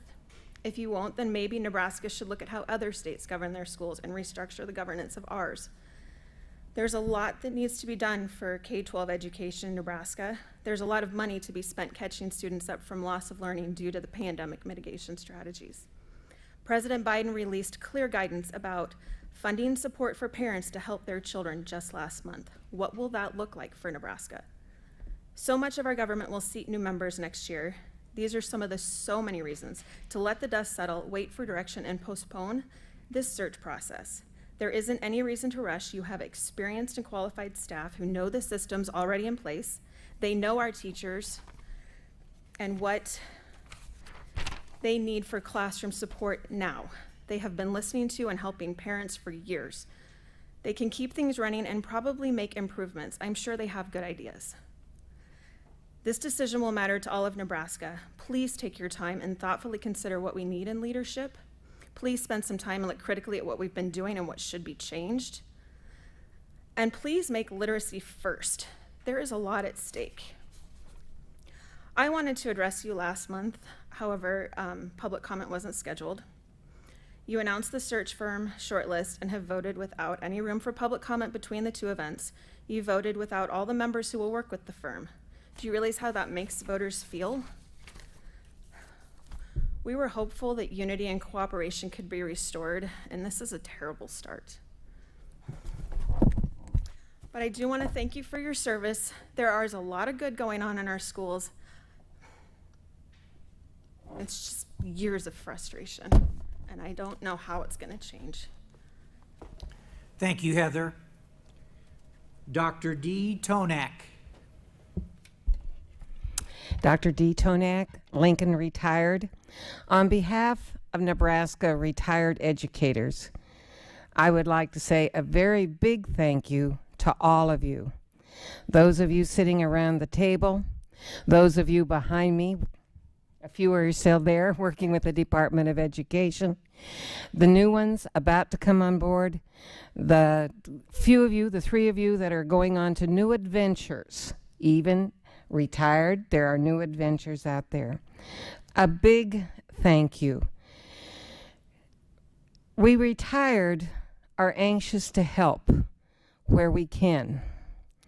Some of us are out there volunteering to help people learn how to read. I'm a math and physics teacher, and we even talk about literacy and math. We have a long ways to go. Keep supporting us. Please continue your efforts, as I've heard the past year, sitting in on many of your meetings. Continue your efforts to look for good but healthy ways to extend teacher certification. Please continue to look at ways to deal with assessment. I don't have the answer, but there's got to be a less expensive, less time-consuming way. Please keep looking. I have thought that when I come back in my next life as a teacher, I hope that they've figured out something else to do with grades and tests, but I don't know what the answer is. Please continue also to work on the teacher shortage. My last ask would be, throughout these meetings and your hard work, let's all please stay on a positive note, a positive tone, because I feel negativity drains away our energy. So again, thank you, and please reach out to retired educators. In some ways we may help. Thank you, Dee. That concludes our public comment.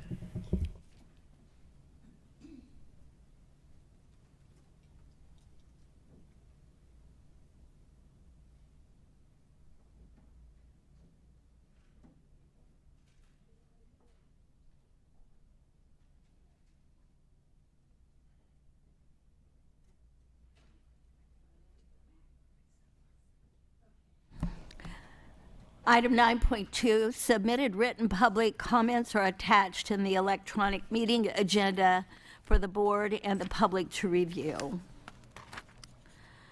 Agenda items 10.1, 10.3. The next items are information items and written reports for the board and for our information only.